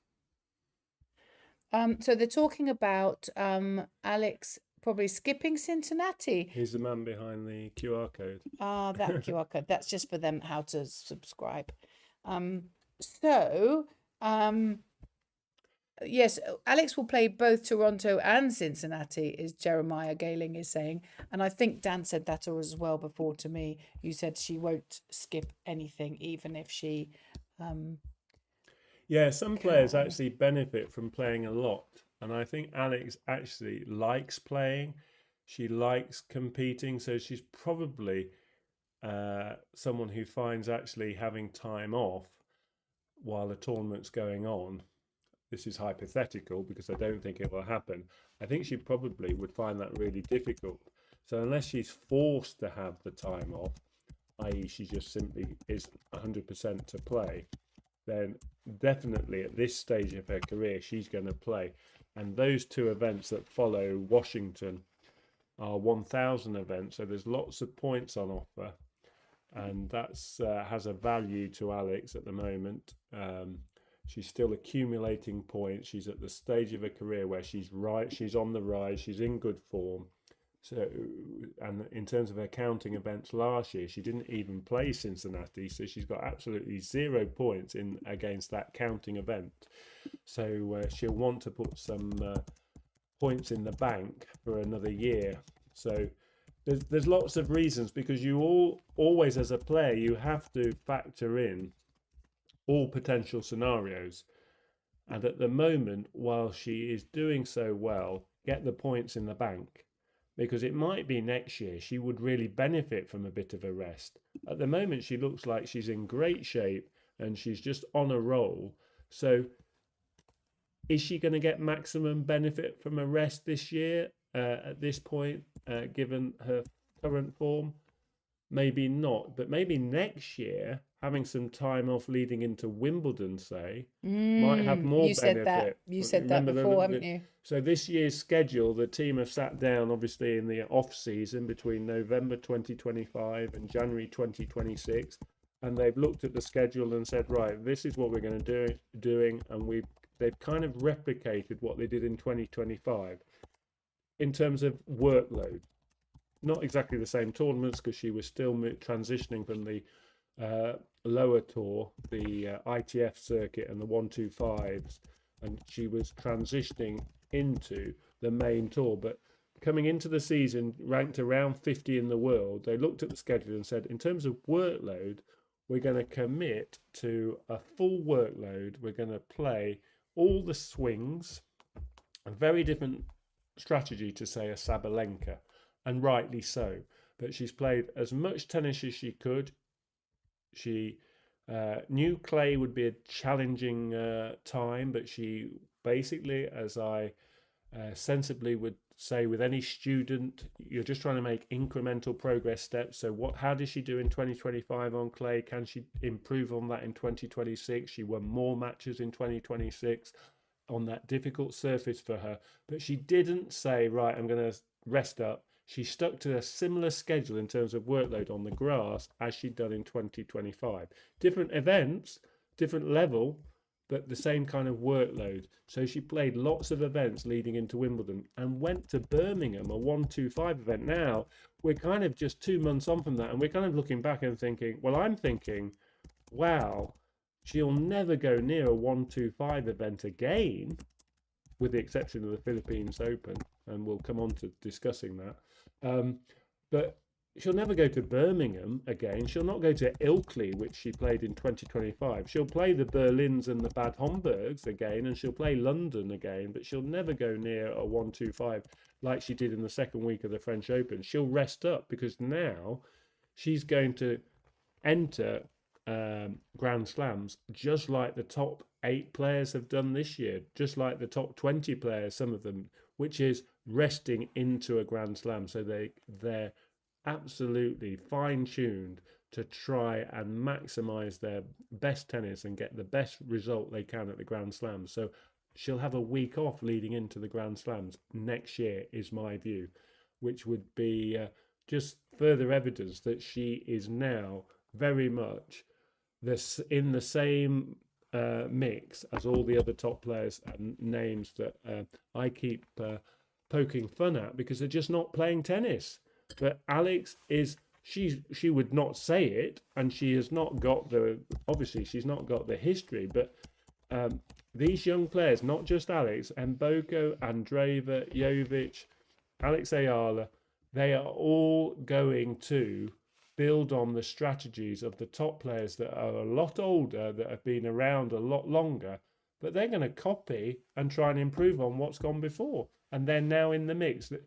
None of those top 8 players in the world, Jessica Pegula being one today, none of them like facing the best of the next generation. And by that I mean those players sort of Coco Gauff's age, she's 21, 22, Alex 21, Marta Kostyuk is 23, Iva Jovic 19, Andreeva's 19, and Mboko's similar age, isn't she? 19.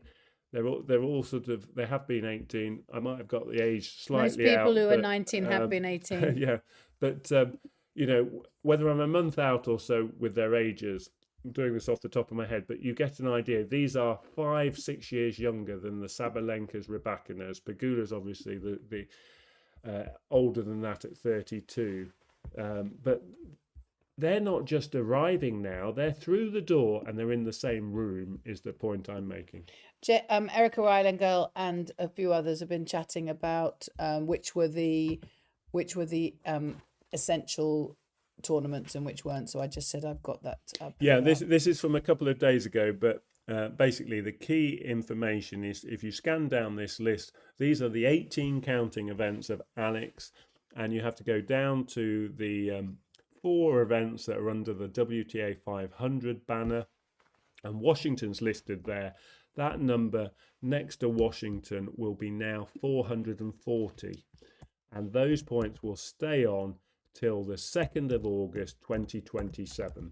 And they've replaced, right in the bottom right hand corner in grey, they're the other events that Alex has played in the last 52 weeks that are points she's earned, but they don't count because they're basically the best of the rest.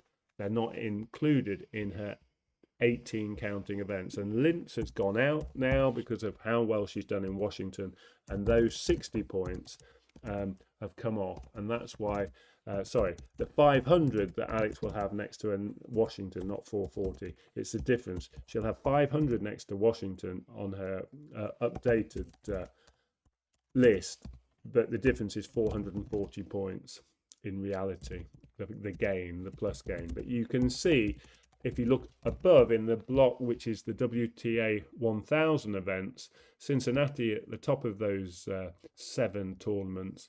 Cincinnati, she didn't even play. So nothing comes off on the 17th of August, but a few points possibly will go on. So I expect she'll go to Cincinnati. But yes, I think whether she wins matches at Cincinnati or in Toronto, we'll have to wait and see. I've no idea. Alex Eala's train is hurtling down the track at the moment. And as Katie says, scream if you want to go faster. Absolutely. She's going to add points. She's going to add more points over the next 2 or 3 tournaments. Right at the bottom of that 1,000 list was Montreal. That switches year on year, alternates, and it'll say Toronto, but it's the same event, just two different venues for the men and women which alternate. But she lost in the first round last year. She's already in round 2, so she will get more than the 10 points. So that will go on at the end of this next week in Toronto. And it's a sort of week and a half event. The 1,000 events are bigger in terms of the number of players. 96 players are in the draw from round 1. Alex joins in round 2. We're just discussing whether we put a Union Jack at the back behind us. And I was just saying yes. And they were saying God save the Queen. I don't know about Charles. We love Diana. Yes, we love Diana, absolutely. But we do love Charles and Camilla more and more. I've always liked Charles because he's a very environmentalist, and I like that side of life. And he's somebody who likes to be having nice architecture for people and not put people in nasty badly built homes and things. So I like that about him. But also, I think Camilla is definitely warming up on all of us. Can I just say to you, I'm a bit overwhelmed. Dan literally has absolutely no idea what's going on here. But we are 10 subscribers, Daniel. 10 subscribers away from 15,000 subscribers. Do you know what that means? Not really, but thank you. He doesn't know, but I am very, very, very grateful. I call Manang Kate because Manang in Ilocano language means older sister. Ah, I think that's Ate. Ate, I think, is older sister in Tagalog. I think, if that's right. Somebody help me here. Now I'm going to move this one, the subscribing to the channel one, over here because I'll make it a bit smaller maybe because you guys are subscribing and I'm so ecstatic, and some point soon we're going to go over 15,000, and I can't believe how that works because it was Mr. I know I always tell the same story, but it was Mr. Rainier Poe, Prince Rainier, who got us to the 1,000 mark back in February, and it could even have been March. And ever since then, you guys have just been the most incredible support to us, and we're so very grateful. Yes, Ate, that's right. My Tagalog is getting a little bit better. Good night, Tito Kato and Tito Dan. Time to rest. Oh, Riley, thank you for being with us. Every single one of our chalk dust in the community is so important to us. We are absolutely warmed by the kindness that you show us and the love that you show in the chat and the prayers that you give to Alex, which clearly are working. Frankly, that is what I've got to say. What would you like? You'd like this. Okay. Daniel just points at things and everything happens, right? Yeah, we have It's to okay. work on our silent communication. Katie's a very expressive communicator. I am. I try to be more subtle so we don't disturb the main line of communication between you and us. But you guys, I mean, what are we talking about? We're talking about I'm so tired. You're all so tired too, aren't you? But we're talking about Club Pool Yacht because you have been awake all night. Sister Ate, Tagalog, Maning, Ilocano, North Luzon, Visayas, Mindanao. Oh my goodness, I've got loads of different languages to learn. It's not just Tagalog. I've got lots of other languages to learn as well.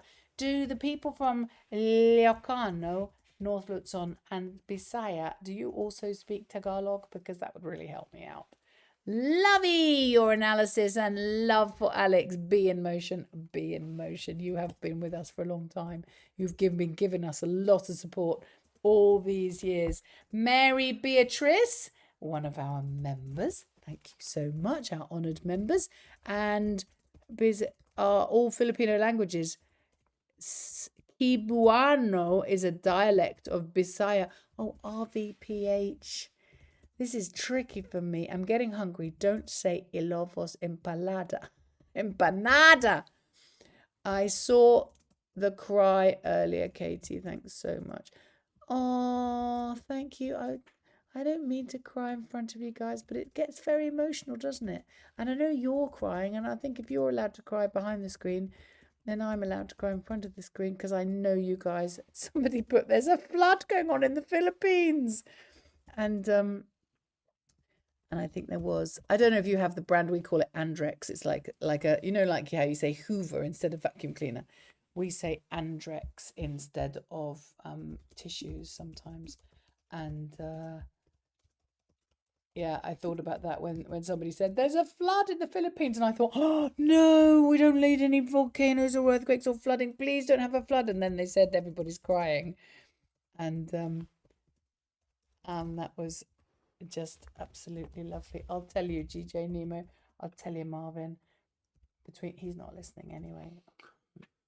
Sorry, Nothing. No, you don't need to carry. Just you carry on writing your blog. Oh, this is so exciting. Alex has such a great face in terms of her emotions and her expressions. We saw her jigging for joy in previous rounds when she won against Osaka in particular, and the joy on her face in lifting the trophy today, it's just so rewarding. You just feel the same kind of emotions as the sort of innocent child coming down for Christmas Day. This just that joy I used to see in primary schools, and in my primary school as a head teacher, with that age group when they'd done something for the first time that was just so thrilling and exciting for them. And this is exactly the same emotion I'm seeing on Alex's face. She could be any age, just that thrill of doing something for the first time that's been her lifetime ambition. It's just utter joy on her face, and it's just so rewarding for everyone who supports her to see that on her face. It just is so heartwarming. I think we'll all be smiling from ear to ear for a long time to come. I'm just saying, and I want to say this in front of everybody because I've just done a message to RVPH, but RVPH put in a massive stint last night because Dan and I put the video, you on the chat taught us how to put a live video onto the chat, onto the video, onto this blah, blah, blah, instead of being live ourselves because we'd done about 6 hours of live and we needed a rest. And I was blown away when I looked at what had happened because I put that on and RVPH stayed in the chat, answered people's questions, talked everybody through things whilst we rested. And I know you're there, RV, and I really, really am so deeply grateful for that. We were a bit discombobulated as to what to do because we don't really know very much about YouTube and how it all works. But somebody said to us, no, don't shut the broadcast down and come back later, leave it live. And so somebody else taught us how to put a video from, we did the Osaka game, we put that on, and we put a clear message on saying this isn't live, this is the Osaka game. But RVPH stayed in the chat for I don't know how many hours and nursed everybody through and helped everybody and answer questions. And I honestly am super grateful to you. I really am. I will definitely be buying you a drink in the Philippines when we get there in January. May dream last night was correct. She wins the title. You are right. La Marcos in the Philippines. It was an amazing dream. It was a premonition. And goodness me. Have you actually, I know everybody's joking about it being a bank holiday tomorrow in the Philippines. That's a joke, right? Is it a joke or are you actually going to get it? Because you have been up all night for 2 nights. I think you deserve one. Would you like me to write a letter to somebody? We are 2 people off, 2 subscribers off 15,000 people. I don't even know what 15,000 looks like. If you all got in a room, what would it look like? If all the subscribers got in a room, how many people are in Trent Bridge Cricket Stadium? It's basically the number of people that seems to be waiting for Alex to have selfies and autographs every time she leaves the court. Okay, that is a lot of people. That is a great big replaying your play-by-play. Noel, where have you been? You weren't here earlier. You're there now. You're replaying it. You must have been working. You are a love. Thank you for being here. Honestly, there's one guy on our chat who used to chat all the time and message and constantly message responses to our videos, and he's disappeared, and I'm really worried about him, and I just don't know how to get hold of him. He was called Jose, and he looked after his ill mum. He had 2 sons, and he used to cook for them, and I thought he was a vicar initially, but then he wasn't because he had 2 sons. He wasn't a Catholic priest. Anyway, Thank you deeply. This is from RV. Yeah, if anyone knows where Jose is, I would really be grateful for just to know he's well. Thank you deeply. Tomorrow a break for you as well, Dan. Your birthday, well deserved. Have a great one, fellow Leo. Oh, another Leo. When's your birthday, RV? Thanks for the time you share and your support for Alex. Well, we just love it. I would like to see Coach Dan making live commentary in a tournament one of these days. Oh my goodness, baby. Put it there. Thank you, guys. You have taken us to 15,000, which was actually what I think I was secretly hoping after the US Open, which is goodness knows how many weeks away, we would get to. And so you are unbelievable. Thank you so much. I don't know. I do know why you come. I think you come because this is such a fun room, but it's like really fun for us. It's not because of us. It's because of Alex. And it's because of you in the room. And that's why I really want people to subscribe, because I know they're not on the chat unless they're subscribing. And so there must be some people who are watching it, but not actually having all the fun.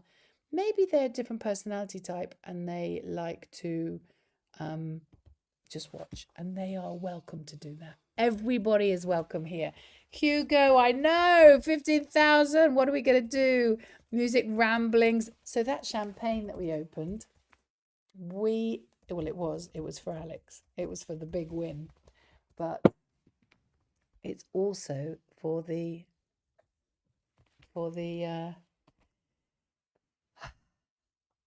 chalk dusters. Spent my birthday here on the chat, actually. Rainy evening in you at Metro Manila. No, was it yesterday? Oh, RV. Oh, bless you. You're very Leo. Can we all say happy birthday to RV, please? Wow. Our brother. Oh. August the 2nd. Well, I think it must have been because he spent his birthday nursing our chat because we needed a rest. That's amazing. You are the kindest. Thank you so much. Honestly.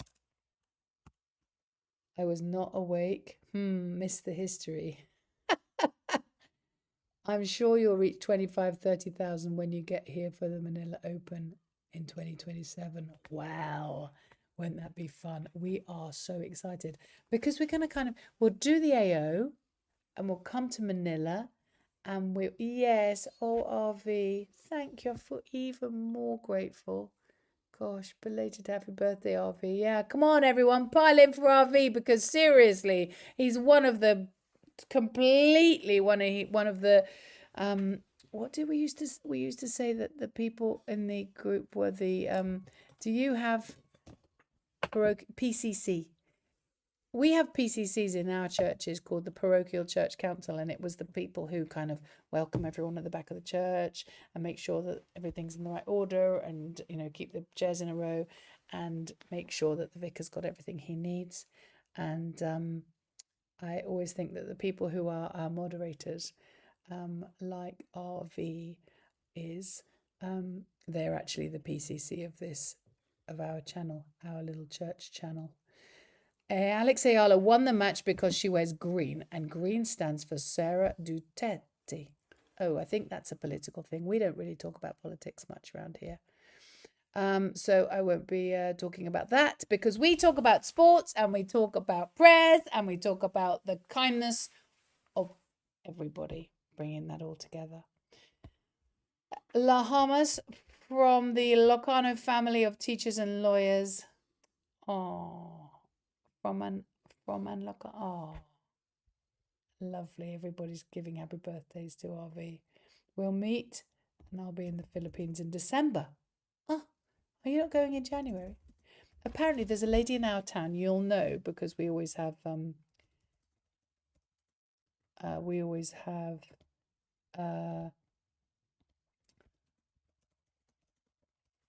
it says the location where we are, and we live in a place called Keynsham with a K, Keynsham, and we live there, and there's a lady here. I do park run every week, and she is Filipino, but she's in the Philippines right now. And I said to my friend who knows her, she said she's the best hospitality, the best cook, the best everything. And so when apparently she's in the Philippines right now, and so when she comes back, I've said, please, can I buy you a cup of coffee, because I want to hear some Tagalog, and we can get chatting about the culture, so that I can understand more from like a person who's actually in the room in real life. And so her neighbor said, yeah, I'm sure I'm going to put you together when she gets home, which I think is in September. I don't know what you mean about the crab mentality. As your family from Locos region, Alex is going to build a big tennis court one day with her name on it. Do you know, I don't know about you, but I feel like Alex, when she has gone beyond her tennis career, because of course at some point we all will, I feel like Alex will become a sort of humanitarian ambassador or something like that, a serious, good force for the world, because that's the human that she is, that the human that I see, the human who speaks after, whether she's playing a game with a child, or talking to the person where she's just won a match, or discussing her tennis with Diane Costilleo. But I see a really amazing woman who will make a difference to the world, through her tennis first, but then through other ways as well. Pia Ramos, yes, see you in Manila, Coach Dan and Katie. Excited to see you here in the Philippines for the Philippine Open. As mentioned, we'll get your tickets along with mine and treat you to dinner. Well, you mustn't treat us to dinner. We will treat you to dinner. But if you could help us with the tickets, Pia, we were very, very grateful for that. And obviously, pay you back for those. We will be really thrilled to have a bit of help with that, because I know that you guys are just way better than us at all of that.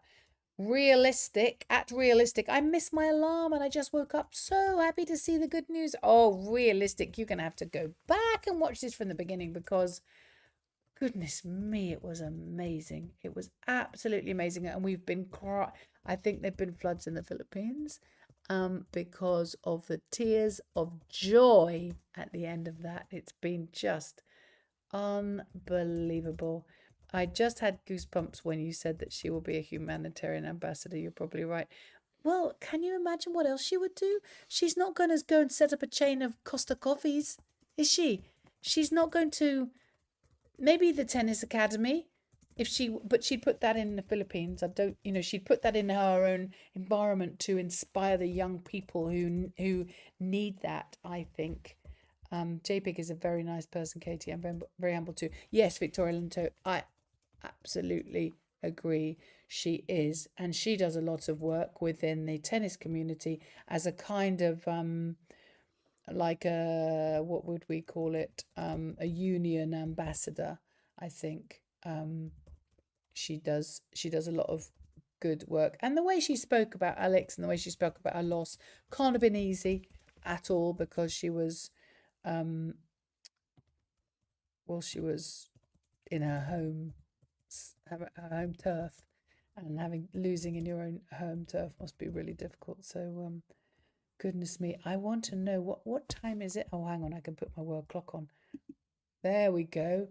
Oh my lordy, it's 2:20. It's almost 2 in the morning. You guys must be exhausted, and you must be planning your breakfast parties. But it's Tuesday. Who parties on a Tuesday? Yeah, Rodin, Valorosa, you need well, maybe that's where Coach Dan can help. Maybe when Alex sets up her tennis academy, Coach Dan can come out and help, and I'll come with him. That would be great. We would love that. I wonder where she put it. And Coach Dan's such a good organizer because of the the head teacher thing, and so he's great with kids and great organizer. So if anything needs to be organized, It can all be done. We can help her out. We'll reach out and tell her that if she wants any help with that tennis academy, we have Coach Dan. He will do that. I've just given you a new job, darling. Thank you. You'll be fine. Tennis Academy, speaking of which, the Southeast Asia branch of the Nadal Academy will soon be in full swing in Lombok, Indonesia. Will it? RVPH has said that, so it must be right.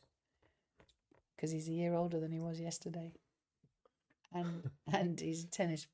I don't count after the big 5-0. You don't count? What do you mean No, don't count? Oh, count the numbers? No, I don't thought you count the meant you numbers. said- I I'll thought- celebrate the birthdays, but I don't mention the numbers. Why are they asking how old you are? No, no one is, but I'm just... Yeah, yeah. It's my way of staying young. What, getting your head in the sand? Like an ostrich. No. So there's a Lombok, Indonesia. Ah, we love Indonesia. We got stuck during COVID it was stuck, stuck. It was actually stuck, but it was absolutely lovely to be stuck in Bali for a month. Oh, it was one of the happiest months of my life. It's absolutely lovely. Was I there? You were there, darling. Of course you were. Yeah, Dan always says he has the nicest time when his sort of plan for life is to have the smallest distance between where he lives, where he works, and where he plays. And he said when we were in Bali for that And month, where home is, I suppose. where you live is where home Yeah, is. yeah, Yeah. Where you live, where you work, and where you play, that triangle. And when we were in Bali for that month during COVID, I think he had about 6 foot between all 3 positions because he worked on the balcony at the terrace. It was online. Schools were online. Yeah, they know that. They were the same. Okay. And he played in the swimming pool right next to it, and he lived in the little sort of homestay that we had rented out for a month, and it was just lots of fun. I told you guys, this is SB Ransa. I told you guys before, if Alex Eala continues to play like this, she will be Mubadala DC Open 2026 champion. Well, she did. Congratulations to our lovely girl. Absolutely.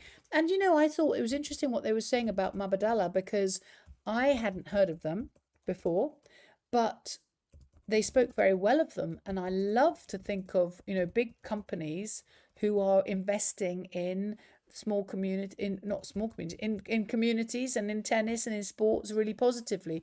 And so I will look them up and I will try and support them because I don't know what they do, but something to do with investing or something. But good for them, really. And we need to be grateful to them as well for the support that they give to our sport. Wow, well, trying to get to 15,000 is now a distant memory, darling. 15,018. I know you don't even take on the board these numbers, but I do. It's kind of lovely. It's very lovely. I heard by 2 years' time there will be a PTA, a Philippines Tennis Academy, to be built in Cavite. Cavite, that's where Jose comes from. The one I'm trying to find. The guy, you remember him, guys. Where's he gone to? I'm worried about him. I'm not looking forward to that part. The money they spent on Alex's dinner in Malacanang, the same amount gets lost somewhere else. Imagine how much funding Alex's teammates. I don't know what that's an answer to something else. So I am beyond knowing what that means. Watch out, don't let politics boodle you. Oh, yeah. Okay. Oh, there's a fly in our room. Can you hear it? Your support for Alexa was awfully great. You can see better than us the potential within Alex. God bless you. Well, God bless you, Jose. Thank you for saying so. I'm sure you're equally brilliant at at knowing, seeing her talent. But it's very kind of you, and we love helping with anything. I love that Dan can answer all your questions. And Mr. Rainier Poe, I know, 15,000. You at the beginning of that, you got us to the 1,000. I'll never forget that. Rommel Rogero, he's been with us for a while. Thank you so much to both of you for your massive support to our girl and our new champion. Oh, my lordy. Cavite is a province south of Metro Manila. Actually, it adjoins Metro Manila. I'm so excited to get to see Metro Manila because obviously there's all these parts of it. Pasig, I think, is one, and there's lots of others. Quezon City is one, and yeah, I'm excited to get to see it. And I feel like because of you lot, you know how when you travel somewhere and you don't know anybody, it's difficult to really understand the culture. But with you lot there, I'm so excited because I feel like we will really get to understand as much of the culture as possible. The ding dong was so worth it. Yes, it was, even though it's 2:30 in the morning. Look, you guys, you must be ready to go to sleep. Our Olympic gold medalist, Hidilyn Diaz, literally had to support herself just to make the Olympics. Then when she got the gold, all these politicians were asking her promises, making promises to her. Okay, we're into politics again. Yeah, let's just love the sport, shall we? Whilst we can, this is our space where we can love the sports, we can love Alex, and we can pray for her journey. Fantastic. And worth the Puyot after today's final match. Absolutely, Judah. Absolutely. Thank you, Katie and Dan, for supporting our fellow Kababayan. God bless you both, watching from Quezon City in the Philippines, which is part of Metro Manila and is where Alex Eala is from. Ah, wonderful. Look, Music Ramblings has got back after dinner and we actually haven't had ours yet. I'm wondering if we might say goodbye and see you when we next see you. Well, we'll do the videos. We'll do the post-match analysis video and we'll do the how she's going to get on in Toronto video. And the next time we will see you live will be in Jollibee's. Yes, so that is a On his big birthday. surprise. I have no idea what's going on other than the venue. Well, you know it's Jollibee's, and that's all I know as well. Okay. And I know that these guys are going to come in and tell us what to eat, and they have already. I know once I see the menu, I'll recognise the words. So we're going to sign off. We don't need reminding. We're all on cloud 9, but the one person who deserves to be on that cloud more than anyone else is 21-year-old Filipino Alex Eala, who has literally stolen the show in Washington today. Absolutely outplaying and outclassing Jessica Pegula from being a set down at 4-all in the second set. She raced through the remainder of the match, winning the second set 6-4 and then winning her first main tour title by winning the third and final set 6-love. It's been an unbelievable, unforgettable Monday. I and Katie, I'm sure, we are so proud of Alex Eala. She has been fantastic for the entire year to follow and support, but today has simply left me with no words other than these. Thank you and well played, Alex Eala. And thank you, Jesus. Sleep well, everyone. See you in Toronto. See you.